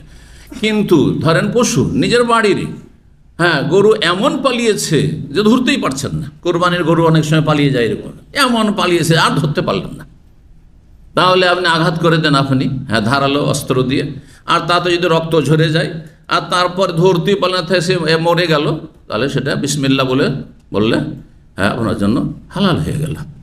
হ্যাঁ, এজতেরারি, আপনার তাজকিয়া মানে হালাল করা। তো বলছেন মাসলা অনেক আছে এই শিকারীর মাসলা, ইনশাআল্লাহ শিকারীর পর্ব আসছে এক দুটি পর্ব পরে। বলছেন যে আমি তাকে আহত করলাম, সোম্মা যেহেতু বেহি, তারপর সেটা ধরে নিয়ে আসলাম, ওখাদ মাতা, কিন্তু যখন নিয়ে আসলাম তখন অলরেডি মারাই গেছে। হ্যাঁ, নীলগাইটি মরে গেছে। এই জন্য মশলা বললাম যে মরে গেল তো মরা জন্তু খাওয়া যাবে? কি জন্য খাওয়া যাবে?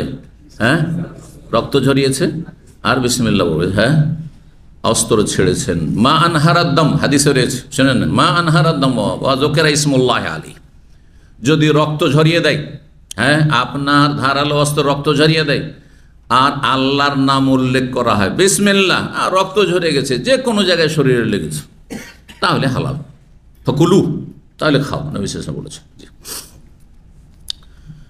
তো বলছেন ওয়াকাদ মাত, সেই জন্তুটি নীলগাইটি মরে গেছে, ফাওয়াকাউ ফিহি ইয়াকুলুনাহু, ফাওয়াকাউ ফিহি ইয়াকুলুনহু, তারপরে সাথী সঙ্গী যারা তারা খেতে শুরু করেছে, সব ক্ষুধার্ত সফরে। আমি যখন ধরে নিয়েছি তো আমি একা না, আর এত বড় নীলগাই একা কি খাবেন, সাথী সঙ্গীরা সবাই খাওয়া শুরু করেছে, ফাওয়াকাউ ফিহি ইয়াকুলুনহু, খেতে শুরু করেছে, খেতে লেগেছে। সুম্মা ইন্নাহুম শাক্কু ফি আকলিহিম ইয়াহু, তারপরে তাদের সন্দেহ হয়ে গেল যে তাদের এই খাওয়াটা কি ঠিক হইল, খেয়ে তো নিলাম কিন্তু খাওয়াটা কি ঠিক হইল। ওহম হরমন, অথচ তারা এহরাম অবস্থায়। বলছেন ফারুহনা, তখন আমরা চলতে লাগলাম, ওয়াখাব্বাতুল আদদামাই, আমার সাথে একটি রান আমি লুকিয়ে রাখলাম। কার নিয়তে? রাসূলুল্লাহ সাল্লাল্লাহু আলাইহি ওয়াসাল্লামের নিয়তে। যে রাসূল সাল্লাল্লাহু আলাইহি ওয়াসাল্লাম তো সামনে একটু এগিয়ে আছেন, উনি তো আমাদের সাথে নেই, তো ওনার জন্য নিয়ে যে উঠি। তাহলে বোঝা গেল বিশিষ্ট ব্যক্তি যদি থাকে তার জন্য উঠিয়ে রাখা এটা জায়েজ, ঠিক না? মাসলাকটা বলি, ইস্তেমবাদ করি, এর নাম ফিকহ। এই যে ভলান্টিয়াররা আপনাদের খেদমত করছে, অনেক সময় খাবার কমে যাচ্ছে, খেতেই পায় না।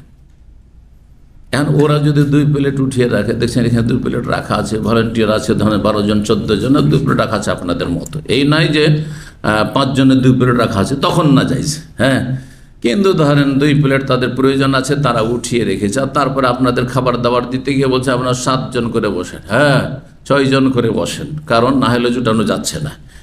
তখন যদি কেউ বলে যে এই যে খাবার আছে দেন, হ্যাঁ কেন এটা দেন না, তো এই বলা ঠিক হবে না? ঠিক হবে না। বোঝা গেল এরা বিশিষ্ট ব্যক্তি, আপনাদের সেবা দিচ্ছে, মেহনত করছে, কষ্ট করছে, নিচেতে উঠিয়ে নিয়েছে, আর ওর আগে খেতে দেবেন না আপনি? হ্যাঁ, বোঝা গেছে কি না? এর নাম হচ্ছে ফিকহ। হ্যাঁ, হাদিস, কোরআন হাদিস থেকে ফিকহ হাসিল করা, হ্যাঁ ফিকহের জ্ঞান। জি, তো এই হাদিস থেকে এই মাসলা ইস্তেমবাত হয় যে কারো জন্য কোনো কিছু উঠিয়ে রাখা যাবে। হঠাৎ করে একটা ভালো খাবার এসছে, আর যদি ছেড়ে দেন, ধরেন মিষ্টি এসছে, অত ভালো খাবার, গোস্ত বা কিছু, আর যদি সব ছেলে মেয়েকে নিয়ে বসেন, ফাস্টফুড অনেক সময় আসছে, আর অল্প আছে হয়তো, সবার জুটবে না হয়তো, যদি সামনে রেখে দেন তো এখনই সব চাটনি হয়ে যাবে। কিন্তু দেখেন না, হ্যাঁ ঘরে স্বামী নেই, বাড়িতে হয়তো বাচ্চাদের বাবা নেই, অথবা ওর মা নেই, অথবা কেউ একটা মেয়ে নেই, একটা ছেলে নেই, তার জন্য আগে উঠিয়ে রেখে দিলাম, আর তারপরে তখন বাকিটা তোমরা ভাগযোগ করে খাও, শরীয়ত সম্মত এই হাদিসের আলোকে। কথা বোঝা গেছে না? জি হ্যাঁ। বলছেন ওয়াখাব্বাতুল আজদা, আমি একটি রানকে লুকিয়ে রাখলাম, মাই আমার সাথে, ফাআদরাকনা রাসূলুল্লাহ সাল্লাল্লাহু আলাইহি ওয়াসাল্লাম, তারপর রাসূলুল্লাহ সাল্লাল্লাহু আলাইহি ওয়াসাল্লামকে আবার রাস্তায় পেয়ে গেলাম, একটু দ্রুত চললেই সাথ ধরা যাবে। ফাসআলনাহু আন যালিকা, এই মাসলা সম্পর্কে জিজ্ঞাসা করলাম যে এরা এহের অবস্থায় ছিল, আমি বিনা এহরামে ছিলাম, আমি তো স্বীকার করেছি, কিন্তু এরা আমার সাথে খেয়েছে, এদের খাওয়াটা কি হালাল হয়েছে? কারণ এরা এখন সন্দিহান খাওয়া দাওয়ার পর চিন্তা করছে আমরা হারাম কাজ তো করলাম না। বলছেন ফাকালা, নবী সাল্লাল্লাহু আলাইহি ওয়াসাল্লাম বললেন যে মাকুম মিনহু শাই, নবী সাল্লাল্লাহু আলাইহি ওয়াসাল্লাম ইহরাম অবস্থায় ছিলেন, তোমাদের সাথে আর কোনো কিছু অবশিষ্ট আছে না, সব খেয়ে ফেলেছো? তখন আমার মনে হ্যাঁ আছে ইয়া রাসূলুল্লাহ। ফানাওয়ালতুহুল আদদা, তারপরে নবী সাল্লাল্লাহু আলাইহি ওয়াসাল্লামকে আমি পরিবেশন করলাম বা নাওয়ালা যেন দিলাম কি, সেই রানের গোস্ত, ফাআকালাহা, খেলেন, হাত্তা তাররাকাহা, আর সে হাড্ডির গোস্ত দাঁতে ছিঁড়ে ছিঁড়ে খেলেন, ওয়া মুহরিম, অথচ রাসূলুল্লাহ সাল্লাল্লাহু আলাইহি ওয়াসাল্লাম কি অবস্থায় ছিলেন? এহরাম ও মুহরিম ছিলেন, এহরাম অবস্থায় ছিলেন। তাহলে বোঝা গেল মুহরিম অবস্থায় শিকারী পশু থেকে গোস্ত খেতে পারবে যদি নিজে শিকার না করে, তার উদ্দেশ্যে শিকার না করা হয়, বা কোনো রকমের সহযোগিতা না করে। এই 3টি শর্তের সাথে মাসলা মনে রাখবেন। জি, আর যদি এই 3টির কোনো একটি হয়, হ্যাঁ নিজে শিকার করেছে, তাহলে হারাম, হ্যাঁ কারোর জন্য খাওয়া জায়েজ নয়। তার জন্য স্বীকার করলাম, কিন্তু কার জন্য ওই যে হেরামে আছে ওদের জন্য, ওদের নিয়ে তো আমি স্বীকার করলাম, তাহলেও ওলামারা বলেছেন হারাম। কারণ একটি হাদিস রয়েছে যে মালাম তাসিদু হো আলাম ইউসাদলাহু, তাদের উদ্দেশ্যে স্বীকার করবেন না আপনি। আমি আমার জন্য করেছি, তারপরে আমি এমনি তাদেরকে হাদিয়ে দেবো, আপনাদের জন্য করিনি, নিয়ত করিনি। আর যদি কোনো রকম সহযোগিতা করে, হ্যাঁ, দেখিয়ে দিয়েছে ওই যে শিকারি যাচ্ছে, আমরা ধরতে পারছি না, তোমরা ধরে না, খরগোশ, হ্যাঁ, হরিণ বা আর কিছু, হ্যাঁ, একটা কবুতর, কোনো পাখি, তাহলে তখন সহযোগিতা করলে হারাম হয়ে যাবে।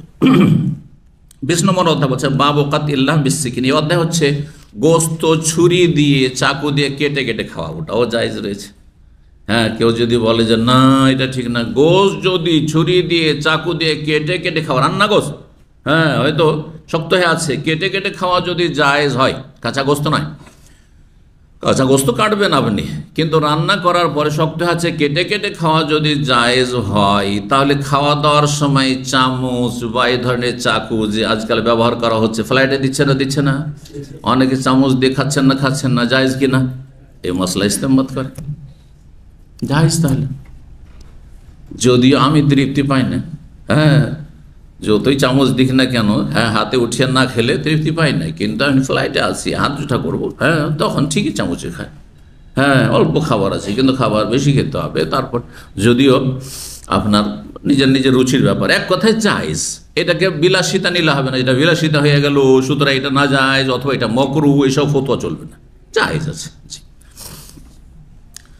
তো 5408 নম্বর হাদিস বর্ণনা করছেন জাফর ইবনে আমর ইবনে উমাইয়া। তিনি বলছেন আন্না আবাহু, তার পিতা আমর ইবনে উমাইয়া দমরি, তিনি আখবরাহু, তিনি জানিয়েছেন ছেলেকে, আন্নাহু রাআন নবী সাল্লাল্লাহু আলাইহি ওয়াসাল্লাম ইয়াহতাজু মিন কাতিফি শাতিন, তিনি নবী সাল্লাল্লাহু আলাইহি ওয়াসাল্লামকে দেখেছেন, তিনি একটি বকরির কাঁধের গোস্ত, মিন কাতিফি শাত, কাঁধের গোস্ত, রানের গোস্ত ছুরি দিয়ে বা চাকু দিয়ে কেটে কেটে খাচ্ছিলেন। ইহতাজ্জা মানে চাকু দিয়ে বা ছুরি দিয়ে কাটা, ফিয়া দেখি যা তার হাতে ছিল, সেই চাকুটি তার হাতে ছিল। ফাদু এলা সলাত, তারপরে সলাতের জন্য আহ্বান করা হলো, মানে আজান দেওয়া হলো, এটি একটি অর্থ। আরেকটি অর্থ যে আজান হয়ে গেছে, আজান হওয়ার পরে বেশি কিছু সময় দেওয়া হয়তো, বিরতি যেমন এখানে দেওয়া হচ্ছে, কিছুটা সময় দেওয়া হয়তো। বেলাল রাদিয়াল্লাহু তাআলা নবী সাল্লাল্লাহু আলাইহি ওয়াসাল্লামকে জ্ঞাত করতেন যে ইয়া রাসূলুল্লাহ, এখন একামতের সময় হয়ে গেছে, তো সেই জন্য ডাকা হলে এটাও হইতে পারে। আজানের পরে বিশেষ ব্যক্তিকে ডাকা জায়েজ, যে আজানের পরে একামত হয়ে গেছে, ইমাম সাহেব বলছেন একামতের টাইম হয়ে গেছে, হ্যাঁ, এটা ঠিক আছে। কিন্তু আজানের পরে আবার যদি মসজিদ থেকে মাইকে বলে যে চলে আসেন, নামাজ শুরু হতে যাচ্ছে, হ্যাঁ, বুঝছেন না, তাহলে কি মাসলা জায়েজ না জায়েজ নয়? এটি বেদাত, জায়েজ নয়। ফজরের আজান আধা ঘন্টা আগে দাঁড়ানো হয়েছে, আধা ঘন্টা 25 মিনিট পরে ফজর হয়, এখন একটা আজান হয়েছে, আর তারপরে একামতের 2 মিনিট 1 মিনিট আগে বলছে যে নামাজ জামাত শুরু হতে যাচ্ছে, আপনারা তাড়াতাড়ি চলে আসেন। যদি কেউ ওই কাজটি করে তো বেদাত, এটি জায়েজ না, এটা তসবিব, বেদাতি তসবিব, ওলামারা বলেছেন এই তসবিব জায়েজ না। কিন্তু বিশিষ্ট ব্যক্তির জন্য স্মরণ করিয়ে দেওয়া, হ্যাঁ, সময়, এটি জায়েজ, এই হাদিস দ্বারা প্রমাণিত হয়। যখন ডাকা হলো ফাল কাহা, তখন, হ্যাঁ, ফাল কাহা ওয়া সিক্কিন, তখন ফালকা সিক্কিনা আসলে, কিন্তু ফাল কাহা ওয়া সিক্কিনা সেটা ছেড়ে দিলেন, বলেন তাহলে ঠিক আছে, সেই ছেড়ে দিলেন মানে সে খাবার ছেড়ে দিলেন, ওয়া সিক্কিন, আর সে যে চাকুটি ছিল সেটাও সেখানে রেখে দিলেন, আল্লাতি ইয়াহতাজু, যেটা দিয়ে কেটে কেটে খাচ্ছিলেন। সুম্মা কাল, বর্ণনাকারী বলে ফাসাল্লাহ, সালাত আদায় করেন, ওয়ালাম ইয়াতাওয়াজ্জা, আর উযু করলেন না, যেহেতু গোশত কিসের ছিল, ছাগলের গোশত ছিল, উটের গোশত হলে উযু করতেন নবী সাল্লাল্লাহু আলাইহি ওয়াসাল্লাম। 21 নম্বর অধ্যায় বাবুন মা আবান নবী তাআমান, এই অধ্যায় হচ্ছে নবী সাল্লাল্লাহু আলাইহি ওয়াসাল্লাম কোনো খাবারের দোষ চর্চা করেননি, দোষ বর্ণনা করেননি। কোনো খাবার যদি অরুচি হইতো, খারাপ লাগতো, হ্যাঁ, তাহলে বলতেন না যে এটা খারাপ, হ্যাঁ, এটা খাওয়ার মতো না, এরকম বলতেন না। আজকাল এক শ্রেণীর লোকেরা আল্লাহর নিয়ামতের শুকরিয়া আদায় করে না, যারা বিশেষ করে বিভিন্ন কোম্পানির মেসে খাওয়া দাওয়া করেন, তাদের সম্পর্কে তো এমন এমন কথা শুনেছি, আল্লাহ হিদায়াত দান করুন। আমি 2004-05 দিকে একটা কোম্পানিতে যেতাম, মানে কোম্পানি মানে ভিআইপি কোম্পানি, সেখানে অনেক দাওয়াতি কাজ হয়েছে। তো সেখানে একজন হাফেজ সাহেব, সে জাযাহুল্লাহ খাইর, দেশে চলে গেছেন, তিনি মাঝে মাঝে খুব অনুরোধ করতেন খাওয়ার জন্য, কিন্তু আমি খেতে চাইতাম না, কারণ বাচ্চাদের সাথে খেয়ে আমি তৃপ্তি বেশি পেতাম, ভাই খাওয়া দাওয়া করবো না, ভালো লাগতো না কোনো একা খেতে, কখনো তাও রাতের খাবার হবে। তো যাই হোক, তো তখন উনি বেঁধে দিতেন বাসায় এসে বাচ্চাদের সাথে যখন শরীর হয়ে খেতাম তো খুবই মজা লাগতো খাবার। হ্যাঁ, এখন গিয়ে যখন বললাম যে ভাই এত সুন্দর খাবার আপনাদেরকে এখানে দেয়, মেসে দেয় আপনাদের ক্যান্টিনে, তো বলছে শেখ আর বললেন না, এই খাবার সম্পর্কে আমাদের বাংলা ভাষাভাষী অনেকেই, অধিকাংশই বলে এগুলো মানুষের খাবার না, এগুলো গরুর খাবার।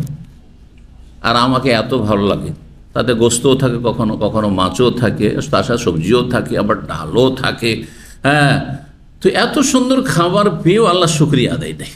চিন্তা করুন তো দেখি, আল্লাহ নিয়ামত ছিনিয়ে নেবেন, এইরকম লোকের আল্লাহ চাকরি ছিনিয়ে নেবেন, হ্যাঁ কর্মহীন করে দেবেন, রুজিতে বরকত কমিয়ে দেবেন। আল্লাহ শুকরিয়া আদায় করেন যে আপনার নিচে অনেকে আছে এই খাবার পায় না। এই নয় যে আমার বাসার চাইতে ভালো খাবার, কিন্তু আমার কাছে অনেক ভালো লেগেছে। আপনি বলবেন যে হয়তো আপনি একবার খেয়েছেন, তো একবার খেয়েছেন, যদি খারাপ হইতো তাহলে বলতে খারাপ খাবার, খাবার একটা মান একেবারে নিম্নের, তা তো না, যথেষ্ট মান আছে সেই খাবারের। জি জি, যদিও মানুষের স্বভাব হচ্ছে যে এক খাবার, তারপর একটু পরিবর্তন তো করা হয়, এই নয় যে ডেলি একই রকম খাবার থাকে, পরিবর্তন হয়। আজকে যে খাবার কালকে নেই, হয়তো আজকে যেটা আছে দুদিন পরে আছে, তারপর আল্লাহ শুকরিয়া আদায় করেন। এক শ্রেণীর লোকেরা না শুকর গুজার, আল্লাহ হিদায়াত দান করুন। তো নবী সাল্লাল্লাহু আলাইহি ওয়াসাল্লাম কোনো খাবারের দোষ চর্চা করেননি। যারা একটু গরম মেজাজের স্ত্রী কখনো কখনো কি করে, একদিন ঝাল বেশি করে দিল, হ্যাঁ একদিন লবণ কমিয়ে দিল, আর একদিন লবণ বেশি করে দিল, ডেলি শুধু হ্যাঁ গিরগির করতেই থাকে, গিরগির। এখানকার লোকেরা বুঝবেন, কিন্তু আমার আলোচনা বাইরে চলে যাবে তো ওরা বুঝবে না, মানে বকর বকর করতে থাকে শুধু, হ্যাঁ বকা ঝকা করতে থাকে, বুঝতে পারছেন? এগুলো বদ অভ্যাস। আপনাকে ভালো লাগছে না, খেয়ে না, ভালো লাগছে না, খেয়েন না। আর বিশেষ করে আপনার সাথে যদি মেহমান থাকে, হ্যাঁ অথবা আপনি মেহমান, আপনার সাথে সাথী সঙ্গীরা আছে, যতই খাবার আপনার কাছে খারাপ হোক না কেন কখনো প্রকাশ করবেন না, কারণ হতে পারে যেটা আপনাকে খারাপ লাগছে অন্যদেরকে ভালো লাগবে। আপনি যখনই বলে দেবেন যে এই খাবার ভালো নয়, তখন অন্যরা এমনিতে অন্যদের অরুচি হয়ে যাবে, ঘৃণা হয়ে যাবে। এক, দুই নম্বর কথা, অনেকে লজ্জায় পড়ে যাবে যে এই লোক বলছে এই খাবার ভালো নাই আর আমি খেয়েই চলে যাচ্ছি, লজ্জার বিষয়, তাই না? যে কোন গরু রে ভাববে না, তো অনেকে লজ্জায় খাবে না তখন। জি, তো আপনি ক্ষতি করলেন। আপনি অনেক অনেক শাকসবজি আছে অথবা অনেক খাবার আছে যেটা হয়তো আমার ব্যক্তিগত অত পছন্দের না, আবার অনেকগুলি আছে যেগুলি আমার কাছে পছন্দ কিন্তু আপনার কাছে পছন্দ না। আমাকে লবণ কম পছন্দ লাগে, কিন্তু কিছু লবণ খাওয়ার লোক আছে বলছে আমার লবণ দিয়ে শুরু হয়। জি, এক ভাই আছেন হয়তো এখানে, হ্যাঁ অনেকে আছেন এরকম, লবণ না ছিটাইলে ওর হ্যাঁ ভাতের লোকমা উঠবে না, আগে ছিটাইতে হবে। ও যা ঢেলেছে লবণ, ওতে হয়নি, আবার ছিটাইতে হবে। কথা বুঝতে পারছেন? দুই সাদা শরীরের দুশ্মন, মুখস্থ করে, দুই সাদা, হ্যাঁ নাকি একমত না আমার কথার সাথে? চিনি আর লবণ কোনো উপকার আছে? হ্যাঁ, এটা স্বাস্থ্যকর নয়, আর ক্ষুধাও নিবারণ করেন না। পুষ্টি খাবারের গুণ আল্লাহ বর্ণনা করেছেন, তাতে কি করবে? ইউসমেন, মানে শরীর সুস্থ থাকবে, সবল থাকবে, আর ওইজকনি মিঞ্জু, আর ক্ষুধা নিবারণ করবে। তা আপনি চিনি যদি খেয়ে বেশি করে, 250 গ্রাম চিনি খাবো আজকে, আর কিছুই খাবো না, রাত্রে বাঁচবেন? অসুস্থ হয়ে পড়বেন, হাসপাতালে ভর্তি করতে হবে। আচ্ছা লবণ আজকে লবণ খাবো শুধু রাত্রিবেলা, চলবে? তাহলে এমন খাবার আপনি অল্প স্বল্প খাবেন রে ভাই, যেটা শরীরকে ধ্বংস করে। যার প্রেশার আছে, আজকাল দুটো রোগ কমন রোগ, বেশিরভাগ লোকের আছে, অনেকে চেক করায় না, এটা মূর্খামি। আবার অনেক ভাই বলে গৌরবের সাথে, আমি কোনোদিন সুগার আর প্রেশার চেক করি না, কারণ চেক করলে টেনশন হবে, ও এইভাবে হার্ট অ্যাটাক করে কখন মরে যাবে। চেক করবেন না মানে সতর্ক হইতে পারবেন না আপনি, পাগলামি এটা আসলে। আরে ভাই চেক করেন, আপনার সুযোগ সুবিধা আছে, বেশি পয়সা লাগছে না, তারপরে আপনার ইন্স্যুরেন্স আছে, কেন করবেন না আপনি?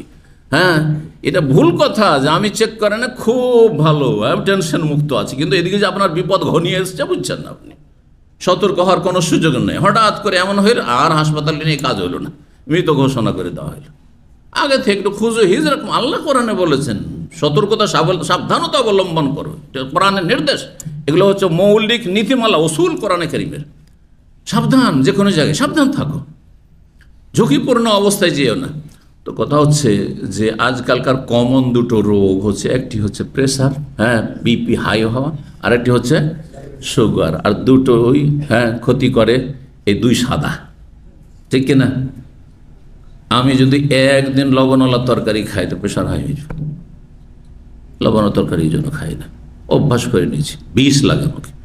চিনি আলহামদুলিল্লাহ সুগার নেই, কিন্তু চিনি এক সময় তো মিষ্টি ওই যারা সুন্নত মনে করে ওদের মতোই ধরে না। সুন্নত মনে করতাম না, কিন্তু এত ভালো লাগতো, কারণ এই বড় বড় গুড়ের চাকি হতো, 50 কিলো 40 কিলো গুড়ের চাকি হতো। আমার মামার বাড়িতে নানা নানির ঘরে রাখা থাকতো। কখনো চাকু দিয়ে কেটে খেতাম, দাঁতে কামড় দিয়েও খেতাম ছোটকালে। এত নেশা ছিল গুড় খাবার, কথা বুঝতে পারছেন?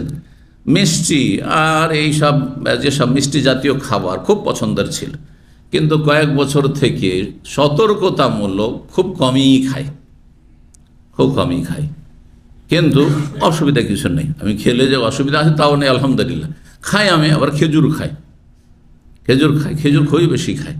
একজন শেখ আমাকে বলছেন যে খেজুর তো আমার মূল খাদ্য, দামামি আছেন ওই শেখ, খুব বিজ্ঞ আলেম।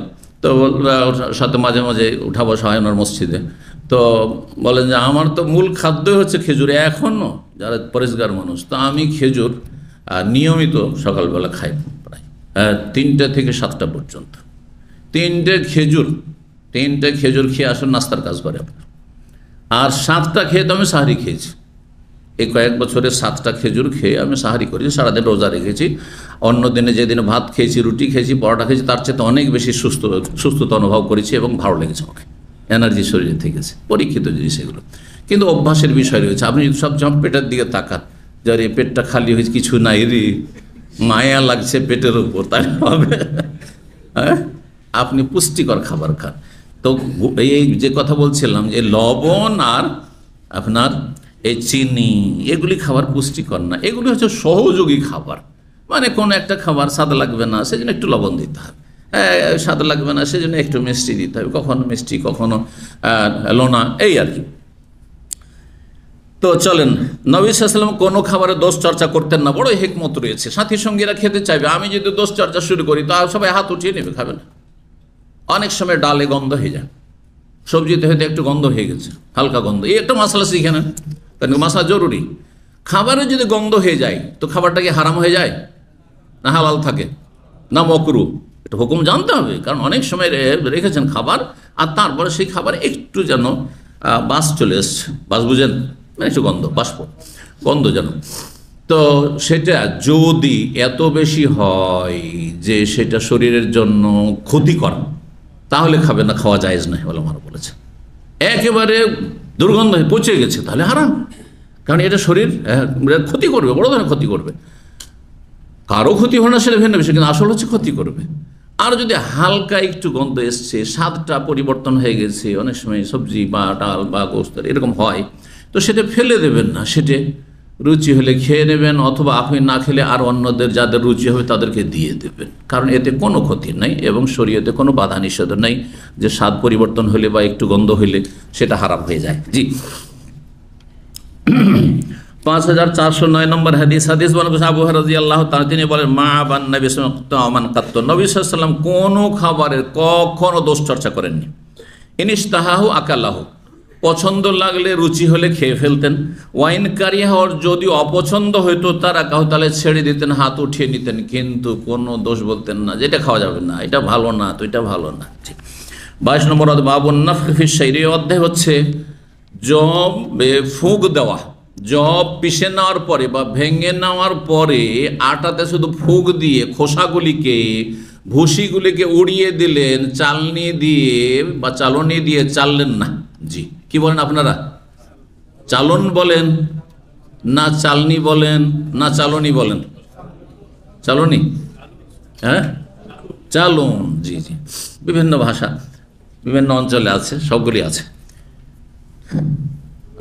যখন এটি আসলো, আপনার ডাঁটার শাক বলেন না, কোন কোন অঞ্চলে এটাকে নাড়ির শাক বলে, মুয়ান্নাস স্ত্রীলিঙ্গ করে, ডাঁঠা মানে দাঁড়া, হ্যাঁ, আর ওইটা হচ্ছে কি দাঁড়ির শাক, দাঁড়ির শাক। এইরকমই বড়ি বুঝেন? বড়ি বুঝেন? কে বুঝেন দেখি হাত উঠে। তো বড়ি কিসের তৈরি হয়? কুমড়ো আর মাসকাল আটা দিয়ে, মাশাআল্লাহ। এই বড়ি আমরা বলি বড়ি, কিন্তু পাবনা ঈশ্বরদের এক আমাদের বিশেষ ছাত্র ছিল, পুরনো ছাত্র ছিল মাশাআল্লাহ, ও একদিন বলছে যে শেখ আপনার জন্য বড়া নিয়ে এসছি। আমি চেয়েছি বড়া আবার কি জিনিস? হ্যাঁ ওইটাই বড়া, জি। মোজাক্কার আর মুয়ান্নাস স্ত্রীলিঙ্গ আর পুরুষলিঙ্গ করেছে, বড়া আর বড়ি, বুঝছেন না? এই হলো ব্যাপার। তো বলছেন আবু হাজেম তাবি আন্নাহু সাআলা সাহলান, সাহল ইবনে সাদকে তিনি জিজ্ঞাসা, হার রাআইতু ফি যাবাইন নাকি, তোমরা কি নবী বা আপনারা কি নবী সাল্লাল্লাহু আলাইহি ওয়াসাল্লামের জামানায় ময়দার আটা দেখেছেন? নাকি মানে পরিষ্কার পরিচ্ছন্ন, একেবারে এমন ফ্রেশ করা হয়েছে যে ময়দার আটা, এক কথায় নাকি ময়দার আটা দেখেছেন? কাল আল্লাহ, জীবনে ময়দার আটা দেখিনি আমরা, হ্যাঁ চোকাওয়ালা আটা দেখেছি, শুধু ওই ভুসি মিক্স। ফাকুল তো তখন আমি বললাম, আবু হাজেম বলছেন, ফাহাল কুনতুম তানখুলুনা শাইরা, তাহলে কি আপনারা জবকে চালনে দিয়ে চালতেন না? কালাল্লাহ, জীবনে কখনো আমাদের এই যে চালনে দিয়ে বা চালন দিয়ে চালা এই অবস্থা ছিল না, এরকমের কোনো সিস্টেম ছিল না। ওয়ালা কিন্তু তাহলে কি করতাম? তাহলে জবে তো অনেক ভুসি থাকে, খাওয়া যাবে? যদি জবকে এমনি পিষে নিয়ে পুরোটাই খেয়ে নেয়, এত চোকা কি আর খাওয়া যায়? তো বলছে ওয়ালাকিন কুন্না নানফুকুহু, আমরা ভেঙে নেওয়ার পরে জব অথবা পিষে নেওয়ার পর তাতে ফু দিতাম, যে যতটা উড়লো বড় বড় যেগুলো ভুসি খোসা ওগুলো উড়ে গেল, আর বাকিটা খেলাম। এইটা আজকাল পুষ্টির খাবার বলা হচ্ছে। হ্যাঁ, বুর একবারে, যেমন বুর মানে একবারে চোকাওয়ালা হলে আরও ভালো, দাম বেশি আবার, কথা বুঝতে পারছেন না? জি, এখন বলতে শিখেছেন। 1400 বছর আগের সেই খাবারের দিকে মানুষরা এখন ফিরে যাচ্ছে, নিজের স্বাস্থ্য সম্পর্কে সচেতন হওয়ার পরে। জি, 23 নম্বর অধ্যায় বলছেন, লম্বা হাদিস রয়েছে কিন্তু আমরা শেষ করিনি, সহজ হাদিসগুলো রয়েছে। এই অধ্যায় হচ্ছে বাবু মা কানান নবী সাল্লাল্লাহু আলাইহি ওয়াসাল্লাম ইয়াকুলুন। এই অধ্যায় হচ্ছে যে নবী সাল্লাল্লাহু আলাইহি ওয়াসাল্লাম সাহাবায়ে কেরামগণ কি খাবার খেতেন, তাদের যুগের প্রচলিত খাবারগুলি কি ছিল। ভাত ছিল, হ্যাঁ ছিল, হ্যাঁ এই রকমের এত রুটির ব্যবস্থা, গমের রুটি, হ্যাঁ আর ডাল, হ্যাঁ আর বিভিন্ন রকমের খাবার দাবার এসব ছিল না, সীমিত কিছু খাবার ছিল। কি খাবার ছিল দেখেন, প্রধান খাবার তাদের ছিল খেজুর আর পানি, খেজুর আর পানি, আর রুটি হইলে জবের রুটি, মাঝে মধ্যে কখনো যেমন গম, মাঝে মধ্যে কখনো হয়তো সামদেশ থেকে আসলে গম খেতে পেতেন। ভাতের নাম তো খুঁজেও পাওয়া যায় কথা। আল্লাহ আল্লাহ শুকরিয়া আদায় করুন। 5411 নম্বর হাদিস, হাদিস বর্ণনা করেছেন আবু হুরায়রা রাদিয়াল্লাহু তাআলা আনহু, তিনি বলেন কাসামান নবী ইয়াওমান বাইনা আসহাবে তামরান, নবী সাল্লাল্লাহু আলাইহি ওয়াসাল্লাম একদিন তার সাহাবায়ে কেরামদের মাঝে খেজুর ভাগ বন্টন করে দিলেন, সবাইকে একটা করে। ফাআতা কুল্লা ইনসানিন সাবআ তামারাত, প্রত্যেক সাহাবীকে, প্রত্যেক ব্যক্তিকে 7টি করে খেজুর দিলেন। তাহলে বোঝা 7টি খেজুর যথেষ্ট, আল্লাহ যথেষ্ট, এটা আমি নিজে পরীক্ষা করেছি। 7টি সুক্কারি খেজুর। আর সুক্কারি চাইতে দেখছি যে আমি ইদানিং দেখছি যে রোতাবে বেশি শক্তি রয়েছে, এই জন্য রোতাব খেয়ে ইফতার করতে, সারাদিনের পরে রোতাব খেয়ে ইফতার করতে কেন 1 নম্বরে বলেছেন? রোতাব তাড়াতাড়ি হজম হবে এবং এতে পুষ্টি বেশি রয়েছে অন্য শুকনো খেজুরের তুলনায়। এই আমি 2-1 দিনের কথা বলছি, একদিন শুধু 3টি রোতাব খেজুর নাস্তায় খেয়ে চলে এসছে। সেই দিন আর অন্য কিছু খাইনি, চা খাই 1 কাপ, সেটাও খাইনি, আর একটা হয়তো ছোট্ট ব্রেড খায় অথবা 2 পিস ব্রেড খায়, সেটাও খাইনি। তো দেখলাম যে অন্য দিনের আপনার এই চা ওইসবের চাইতে আমার এই 3টি খেজুর বেশি আমার জন্য এনার্জি শরীরে রেখেছে। আল্লাহ, 1টা-1.5টা পর্যন্ত, তারপরে গিয়ে খাবার খেয়েছে। আলহামদুলিল্লাহ, এগুলো পরীক্ষিত বলছি আপনাদেরকে। সুতরাং অভ্যাস করুন উপকারী যেগুলি খাবার সেগুলিতে। তো 7টি করে খেজুর প্রত্যেককে দিলে, ফাআতানি সাবা তামারাত, আবু হুরায়রা বলছেন আমাকেও 7টি খেজুর ওই রকমই দিলেন। এহেদাহুন্না হাসাফা, কিন্তু তার একটি খেজুর ছিল একটু খারাপ, হাসাফা একটু পচাসড়া হয়ে আছে, হ্যাঁ একটু খারাপ হয়ে আছে, একটু খারাপ খেজুর ছিল। ফালাম ইয়াকুন ফিহিন্না তামারাতুন আজাবে ইলে মিনহা, কিন্তু এই 7টি খেজুরের মধ্যে খারাপ খেজুরটির চাইতে বেশি পছন্দনীয় খেজুর আমার কাছে অন্য কোনো খেজুর লাগেনি। যেটা খারাপ খেজুর, সেই খেজুরটি আমার কাছে বেশি পছন্দের ছিল। নবী সাল্লাল্লাহু আলাইহি ওয়াসাল্লাম 7টি খেজুরের মধ্যে একটি খেজুর খারাপ দিয়েছিলেন। কাকে? আবু রাদিয়াল্লাহু তাআলা আনহুকে। অনেক সময় খেজুরে পোকা থাকে, এই মাসলাও জেনেন, কারণ অনেকে না জানার কারণে অনেক সময় ভুল করেন, হারাম মনে করেন। আপনার রুচি হয় না, খেয়েন না, কিন্তু খেলে জায়েজ কেন এগুলো জানতে হবে। কখনো কখনো পুরাতন খেজুর হয়ে গেলে খেজুরে কি হয়ে যায়, বিশেষ করে মদিনার খেজুরগুলি আর আপনার আল কাসিমের সুক্কারি এ ধরনের, আর যেগুলো হচ্ছে চাপ দেওয়া খেজুর, যেগুলো যেমন এখলাস, আল হাসার, বা যেগুলো আপনার খেজুর যেগুলো রসাল খেজুর থাকে, সেগুলিতে সাধারণত পোকা হয় না, পুরনো হলে কালো হয়ে যায়, কিন্তু পোকা হয় না। এইসবে পোকা হয়ে যায়। গত বছরের খেজুর এখন যদি কিনেন, আপনি আজওয়াই কিনেন, আর আপনি বা মদিনার অন্য বার্নি বা অন্য খেজুর কিনেন, অথবা সুক্কারি কাসিমের কিনেন, যেটাই কিনেন না কেন, তাতে সাধারণত পোকা হয়ে যাওয়া স্বাভাবিক। গত বছর না, তার আগের বার হলে তো পোকা অবশ্যই থাকবে। এটা জানলাম কি করে?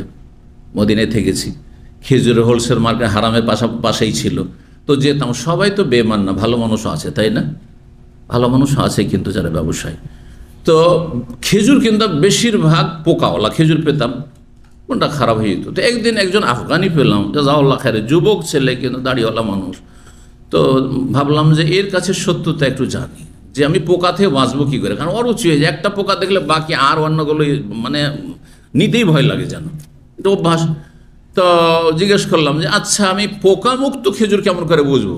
খেজুর তো সব দেখতে একই রকম, এইটাও আজও ওইটাও আজও, কিন্তু পোকা যেন না হয়, হ্যাঁ, কেমন করে বুঝবো?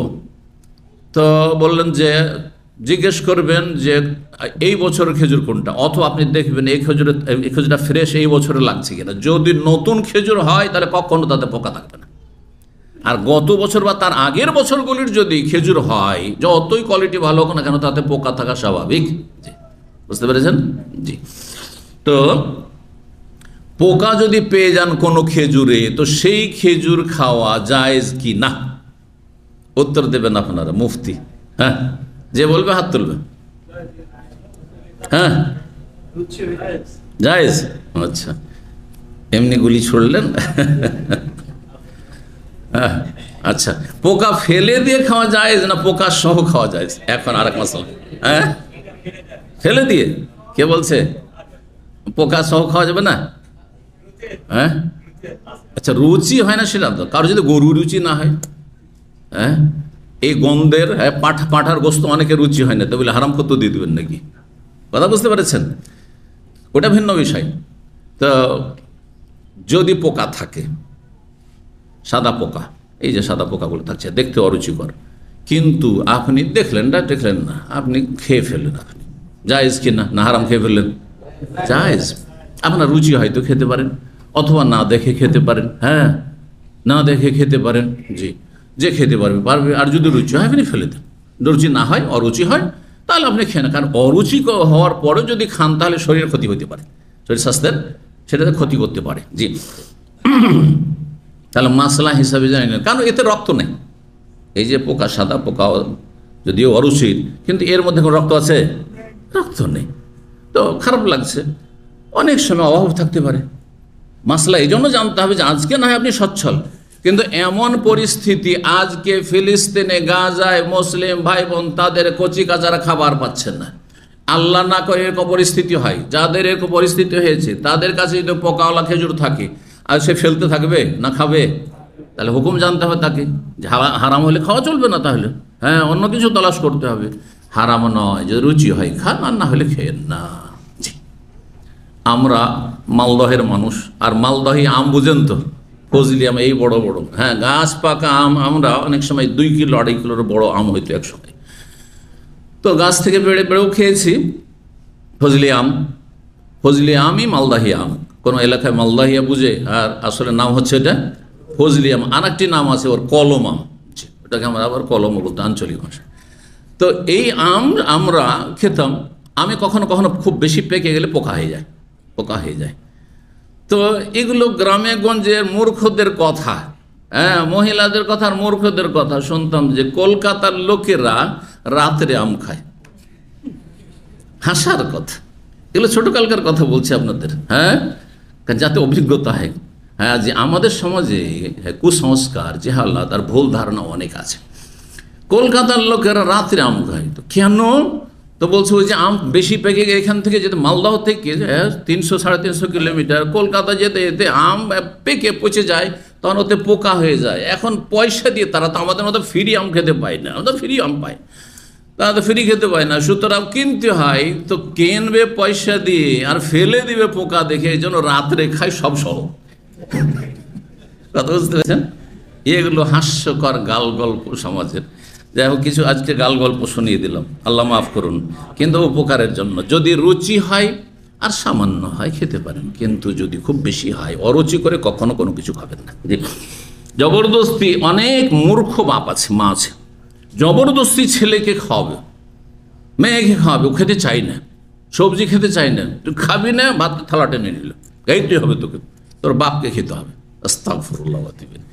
করে না এগুলো ভুল, এই তরিকা, এটা তরবিয়তের তরিকা নয়। এ তো ছেলেমেয়েরা বিদ্রোহী হয়ে যাবে, হ্যাঁ, বিদ্বেষী হয়ে যাবে, বাপ মা বিদ্বেষী হয়ে যাবে, অভিভাবক বিদ্বেষী হয়ে যাবে, হ্যাঁ, হিতে বিপরীত হবে। কখনো করবেন না, আস্তে আস্তে অভ্যাস করেন, একটু একটু করে অভ্যাস করেন। যেটা খেতে চাই না জবরদস্তি করবেন না। অনেক বাচ্চারা আছে হয়তো ও চিকেন বেশি পছন্দ করে, গরু খেতে চাবে না, খাসি খেতে চাবে না, তুই খাবি না কেন, মাছ খেতে চাবে না, জবরদস্তি খেতে হবে। একটু একটু করে আস্তে আস্তে অভ্যাস করান, কারণ এটা তার শরীর স্বাস্থ্যের জন্য ক্ষতি করবে, তার মানসিক অবস্থার উপর কুপ্রভাব পড়বে, আপনি তার সব খারাপ করবেন আপনি। হ্যাঁ, এইরকম কাজ করবেন না। তরবিয়তের একটা তরিকা আছে, আল্লাহ যেন তৌফিক দান করেন। জি, জাযাকুমুল্লাহ খায়রান। তো বলছিলাম এই হাদিস কেন তাকে পছন্দ লেগেছিল সেই খারাপ খেজুরটি, তার খারাপ খেজুরটি শক্ত হয়েছিল, বেশি শক্ত ছিল।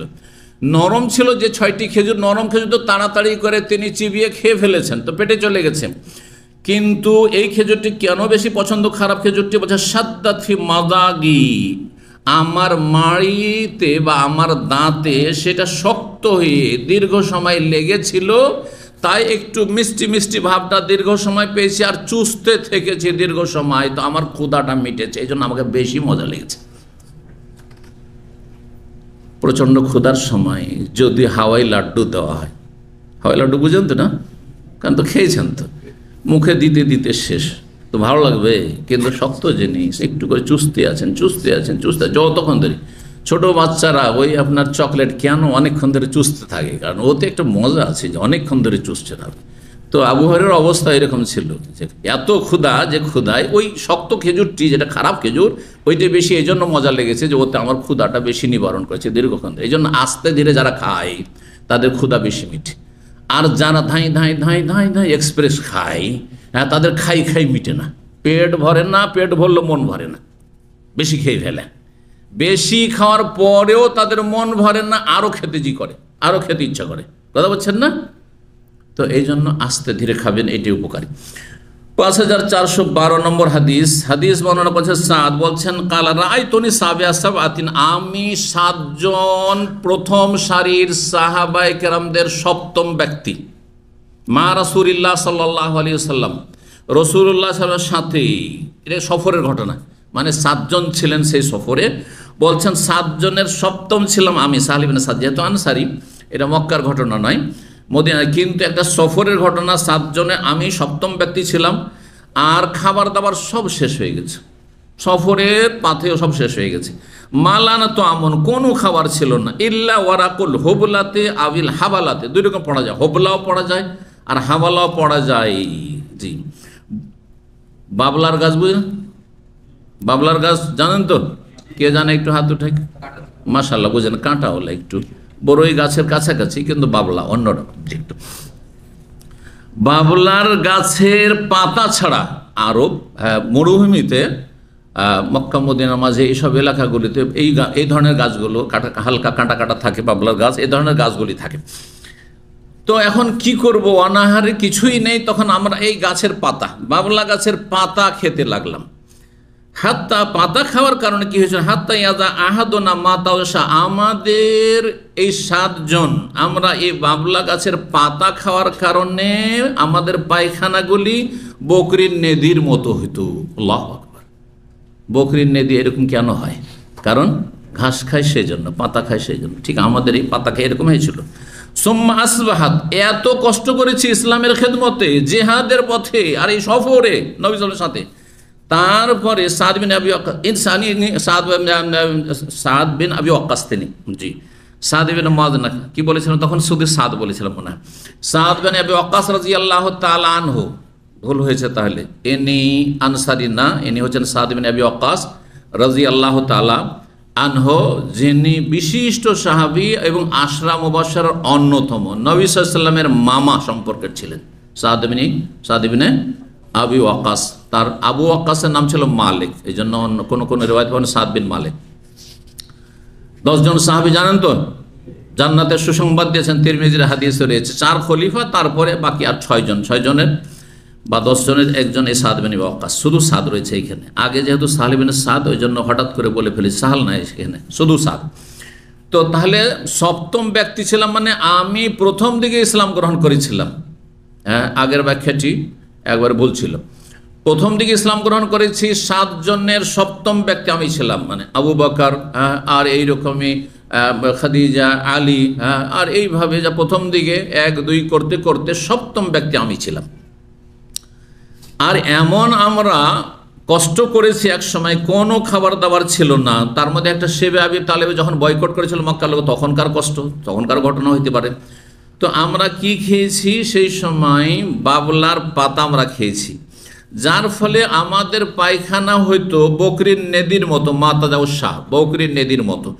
সুম্মা আসবাহাত বানু আসাদ, তারপরে এই বানু আসাদ গোত্র, কুফার লোকেরা, এরা কুফায় বসবাস করতো, তোয়াজ্জেরুনি আল ইসলাম, ইসলামের ক্ষেত্রে আমাকে তিরস্কার করছে, আমাকে ইসলাম শিখাইতে এসছে, আমাকে আদব কায়দা শিখাইতে এসছে, হালাল হারাম আর নামাজের তরিকা শিখাইতে এসছে। ঘটনা তাহলে আছে, ঘটনা এই যে নবী সাল্লাল্লাহু আলাইহি ওয়াসাল্লামের পরে সাদ বিন আবি ওয়াক্কাস রাদিয়াল্লাহু তাআলা আনহুকে ওমর রাদিয়াল্লাহু তাআলা আনহুর জামানায় এই কুফার গভর্নর বানানো হয়েছিল। আর তখনকার গভর্নর যারা আমির হইতেন শহরের, তারাই ইমামতি করতেন। কি করতেন তারা? ইমামতি করতেন। তো ইমামতি করতেন, আর সুন্নতি তরিকা যেমন নবী সাল্লাল্লাহু আলাইহি ওয়াসাল্লামকে দেখেছেন নামাজ পড়াইতেন, ওই রকমই নামাজ পড়াইতেন। কিন্তু সেখানকার কিছু বদ প্রকৃতির লোকেরা আর কুফার লোকেরা ফিতনাবাজ, আর যুগে যুগে বিভিন্ন রকমের ফিতনা মাথা চাড়া দিয়েছে সেখান থেকে। তো তার একটি ফিতনা এই ছিল, সাদ বিন আবি ওয়াক্কাস রাদিয়াল্লাহু তাআলা সম্পর্কে বিরূপ মন্তব্য করা শুরু করলো। এমনকি তারা ভিতর কমপ্লেন, অভিযোগ পাঠাইলো আমিরুল উমারের কাছে, যে সাদ বিন আবি ওয়াক্কাস এমন লোককে আমাদের আমির গভর্নর বানিয়েছেন আর ইমামতি করে, যে সে ইমামতি করতে জানে না, নাউযুবিল্লাহ, সে নামাজ পড়াইতে জানে না।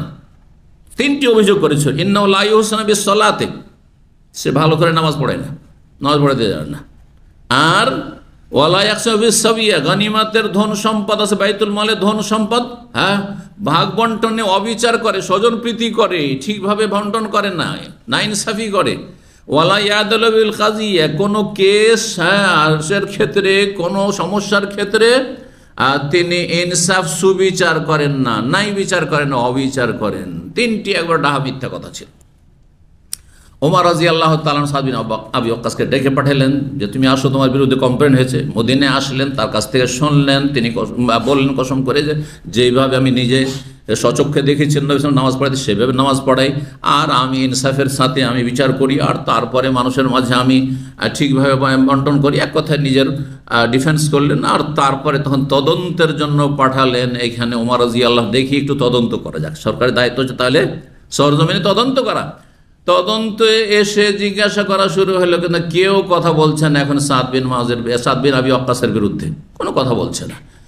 একজন লোক কুখ্যাত, সেই ব্যক্তি এই বানু সাদ গোত্রে, সে বলল যখন জিজ্ঞাসা করাই হচ্ছে তাহলে তো আমাকে কিছু বলতে হয়। তখন এই কথাগুলি বলেছে, 3টি অভিযোগের কথা বলেছিল। আর 3টি যেহেতু মিথ্যা অভিযোগ করেছিল এই লোক, সেই জন্য 3টি বদদোয়া দিয়েছিলেন সাদ বিন আবি ওয়াক্কাস রাদিয়াল্লাহু তাআলা। 3টি বদদোয়া ওই বুড়ো লোককে লেগেছিল, ওই বুড়াকে। আর তারপরে সে বড়ই কষ্ট পেয়ে আর দীর্ঘায়িত হয়ে আর একেবারে অসহায় অবস্থায়, আর বুড়ো হওয়ার পরে 80-90 বছর বয়স হয়ে গেছে, আর দাসীদের পিছনে পিছনে নারী ফিতনায় লিপ্ত ছিল এই বদদোয়া পাওয়ার কারণে। জি, আর সে বলতো আসাবাতনি দাওয়াত সাদিন, সাদ বিন আবি ওয়াক্কাসের বদ্দুয়া আমাকে লেগে গেছে, এখন হুঁশ হয়েছে। এই জন্য মানুষ সম্পর্কে সীমা লঙ্ঘন করতে নেই। ভালো মানুষের বদনাম করবেন, কখন যে বদদুয়া লেগে যায়, আল্লাহর মায়ের পড়ে যায়, তখন আর সংশোধনের কোনো সুযোগ থাকবে না। আপনি নাই সঙ্গত কথা বলবেন। জি, ওয়াকুলু কাউলান সাদীদা, সঠিক কথা বলবেন, বেঠিক কথা বলবেন না। তাই ওই দিকে ইঙ্গিত করে বলছে, বানু আসাদের লোকেরা আমাকে ইসলাম শিখাচ্ছে, আমাকে ইসলামের ক্ষেত্রে তিরস্কার করছে। খাসের তো এজান, তাহলে তো আমি ক্ষতিগ্রস্ত। ওয়াদাল্লা সাই, আমার জীবনটাই ব্যর্থ, আমার সারা জীবনের ইবাদতবন্দি মেহনতি ব্যর্থ। আমি কি এমন লোক? যেই লোক এমন কষ্ট করেছি যে আমি গাছের পাতা খেয়েছি রাসূলুল্লাহর সাথে। জি, 5413 নম্বর হাদিস। হাদিস মনে করছেন আবু হাজেম বলছেন, আমি সাহাল বিন সাদকে জিজ্ঞাসা করলাম, হাল আকালা রাসূলুল্লাহ নাকি, রাসূলুল্লাহ সাল্লাল্লাহু আলাইহি ওয়াসাল্লাম কি ময়দার আটার কোন রুটি খেয়েছেন? সাহাল বলেন, মা রা রাসূল নাকি, রাসূলুল্লাহ কখনো ময়দার আটাই দেখেননি। আল্লাহু আকবার, খাওয়া তো দূর কথা, ময়দার আটাই দেখেননি। মিন হিনা ইবতাসাহুল্লাহ, যখন থেকে তাকে আল্লাহ নবী করে পাঠিয়েছেন, হাত্তা কাবাজা, তার ইন্তেকাল পর্যন্ত 23 বছরের জীবনে কখনো তিনি একদিনও ময়দা রুটি খাননি, দেখেননি। ফাকুলতু, তখন আবু হাসান বলছেন, হাল কানাত লাহু ফি আহাদি রাসূল মানাখিল, সেই যুগে কি চালুনের ব্যবস্থা ছিল আটা চালার জন্য? কালা না, মারা রাসূলুল্লাহ মুনখালান মিন হাইনা ইবতাসাহুল্লাহ হাত্তা কাবাজাহুল্লাহ, নবী সাল্লাল্লাহু আলাইহি ওয়াসাল্লাম যখন থেকে নবী হয়েছেন তখন থেকে শুরু করে তার ইন্তেকাল পর্যন্ত কোনদিন কোন সাহাবীর ঘরে কখনো নবী সাল্লাল্লাহু আলাইহি ওয়াসাল্লাম চালুন দেখেননি। মানে চালুনের ব্যবহারই ছিল না যে আটা চেলে খেতে হবে। জি, বলছেন তারপরে কালা কুলতু কাইফা কুনতুম তাকুলুনা শাইর গায়রা মানখুল, তাহলে বিনা চালা এই জবের আটা এত চোকা ভুসি সহ কেমন করে আপনারা খেতেন? তাহলে কেমন করে খেতেন? এত চোকা কি আর খাওয়া যায়? কালা, তখন বলছেন সাহাল, কুন্না নাতহানুহু, আমরা পিষে নিতাম বা ভেঙে নিতাম। আর এই জন্য আপনার এই যে যেখানে করে পিষা হয়, মশলা পিষা বা আটা পিষা হয়, এগুলোকে মিথানা বলে, মিথানা। তো বলছেন কুন্না নাতহানু, আমরা পিষে নিতাম। ওয়ানান ফকু, আর তারপরে সেটাকে ফু দিতাম। ফায়াতির মা, তার যতটা ভুসিগুলো উড়ে যাওয়ার উড়ে যেত। ওয়ামা বাকি, আর যেটা থেকে যেত আটার সাথে চোকা, সাররাইনা, সেটাকে আমরা সেনে নিয়ে ফাকালনাও খেয়ে নিতাম। ছাতুর আকারে না রুটির আকারে খেয়ে নিতাম। আল্লাহু আকবার। কথা লম্বা হয়ে যাচ্ছে, আর দু একটি হাদিস যেহেতু থেকে গেছে অধ্যায়টি শেষ করে নি। 5414 নম্বর হাদিস। হাদিস বর্ণনা করছেন, হাদিসগুলি এর আগে হয়ে গেছে। আবু হুরায়রা বলছেন, আন্নাহু মাররা বিকওমিন বাইনা আইদিহিম শাতুন মাসলিয়া, আবু হুরায়রা একবার অতিক্রম করলেন এমন এক দল লোকের পাশ হয়ে যাদের সামনে একটি ভুনা বকরি রাখা ছিল। তারা ভুনা গোটা একটা বকরি খাচ্ছে, যেমন আরবরা গোটা বকরি খায়। দাও, তারা দাওয়াত দিলেন কাকে? আবু হুরায়রাকে, যে আসেন খাওয়া দাওয়া করেন। ফাআবা, তিনি অস্বীকার করলেন, না আমি খাবো না। আইয়াকলা, খেতে অস্বীকার করলেন। আর বলেন, খারাজা রাসূলুল্লাহ মিনাদ দুনিয়া, রাসূলুল্লাহ সাল্লাল্লাহু আলাইহি ওয়াসাল্লাম দুনিয়া থেকে চলে গেছেন। ওয়ালাম ইয়াশবা মিনাল খুবজিশ শাইর, জবের রুটি, শুকনো রুটি খেয়ে কখনো পরিতৃপ্ত হননি, মানে পেট ভরে, কখন পেট ভরে জবের রুটিটা পাননি। আর আমি তোমাদের সাথে ভুনা গোস্ত খাবো? ভুনা গোস্ত খাবো না, কখনো খাবো না। জি, ভালো খাবার পেয়ে অনেক সাহাবী ছেড়ে দিতেন আর কাঁদতে শুরু করতেন যে হায় রে, এত অঢেল নিয়ামত এখন এসেছে, একসময় আমাদের খাবারের কোনো কিছু ছিল না, নবী সাল্লাল্লাহু আলাইহি ওয়াসাল্লাম পাননি, আর আজকে এইসব বিলাসিতার খাবার খাবো। 5415 নম্বর হাদিস। হাদিস বর্ণনা করছে আনাস বিন মালিক, বলছে মা কালান নবী সাল্লাল্লাহু আলাইহি ওয়াসাল্লাম আলা খেওয়ানি, নবী সাল্লাল্লাহু আলাইহি ওয়াসাল্লাম কখনো উঁচা টেবিলে, বা উঁচা টেবিল, অনেক সময় সোফার সামনে যে ছোট টেবিলগুলো থাকে সেটাও হোক, উঁচা জায়গায় উঁচা টেবিলে কখনো খাওয়া দাওয়া করেননি। ওয়ালাফি শুকুর রোজাতিন, আর ছোট ছোট আপনার পেয়ালাতে কখনো খাওয়া দাওয়া করেননি, আলাদা আলাদা যে প্লেট অথবা পেয়ালা, এগুলোতে খাওয়া দাওয়া করেননি। ওয়ালা খুবেজ আলাহ মোরাক্কাক, নবী সাল্লাল্লাহু আলাইহি ওয়াসাল্লামের জন্য কখনো চাপাতির রুটি তৈরি করা হয়নি, যে চিকন পাতলা রুটি খাচ্ছেন। কুলতু লি কাতাদা, তখন কাতাদাকে জিজ্ঞেস করলাম, ইউনুস বলছেন, আলামা ইয়াকুনু, তাহলে তারা কি খেতেন নবী সাল্লাল্লাহু, সাহাবায়ে কেরাম, নবী আলা সুফারে, বা কোথায় খেতেন? আলামা ইয়াকুন, কিসের উপরে রেখে খেতেন খাবার? আলা সুফারে, দস্তরখানের ওপর। এই যে সুফরা বলছেন আপনার, বলছেন না সুফরা জমা হচ্ছে সোফার। একটি হাদিস। 5416 নম্বর হাদিস। মা আয়েশা রাদিয়াল্লাহু তাআলা আনহা বলেন, তিনি বলছেন যে মা সাবে আলু মুহাম্মাদিন মুনযু কাদিমাল মদিনাতা মিন তামিল বুররে সালাসা লায়ালিন তেবান হাত্তা কবিজা, মুহাম্মদ সাল্লাল্লাহু আলাইহি ওয়াসাল্লামের পরিবারের লোকেরা, আমরা যখন থেকে নবী সাল্লাল্লাহু আলাইহি ওয়াসাল্লাম মদিনা এসেছেন কখনো গমের রুটি পর পর, হ্যাঁ, একাধারে 3 দিন পর্যন্ত খেয়েছেন এমনটা হয়নি, হাত্তা কবিজা নবী সাল্লাল্লাহু ইন্তেকাল পর্যন্ত। অর্থাৎ পরপর 3 দিন, হ্যাঁ, এক নাগাড়ে আজকেও গমের রুটি, কালকেও গমের রুটি, পরশু দিনও গমের রুটি, এমন জীবনে কখনো নসিব হয়নি রাসূলুল্লাহ সাল্লাল্লাহু আলাইহি ওয়াসাল্লাম এবং তার পরিবার পরিজনের জন্য। এই ছিল নবী সাল্লাল্লাহু আলাইহি ওয়াসাল্লামের জীবন, আর তাতেই ছিল শান্তি। আল্লাহ যেন আমাদেরকে শান্তি দান করেন, পরিতুষ্টি দান করেন, আল্লাহর নিয়ামতের শুকরিয়া আদায়ের তৌফিক দান করেন। ওয়া জাযাকুমুল্লাহু খাইরান ওয়া সাল্লাল্লাহু ওয়া সাল্লাম আলা নবিয়িনা মুহাম্মদ ওয়া আলা আলিহি ওয়া সাহবিহি আজমাইন।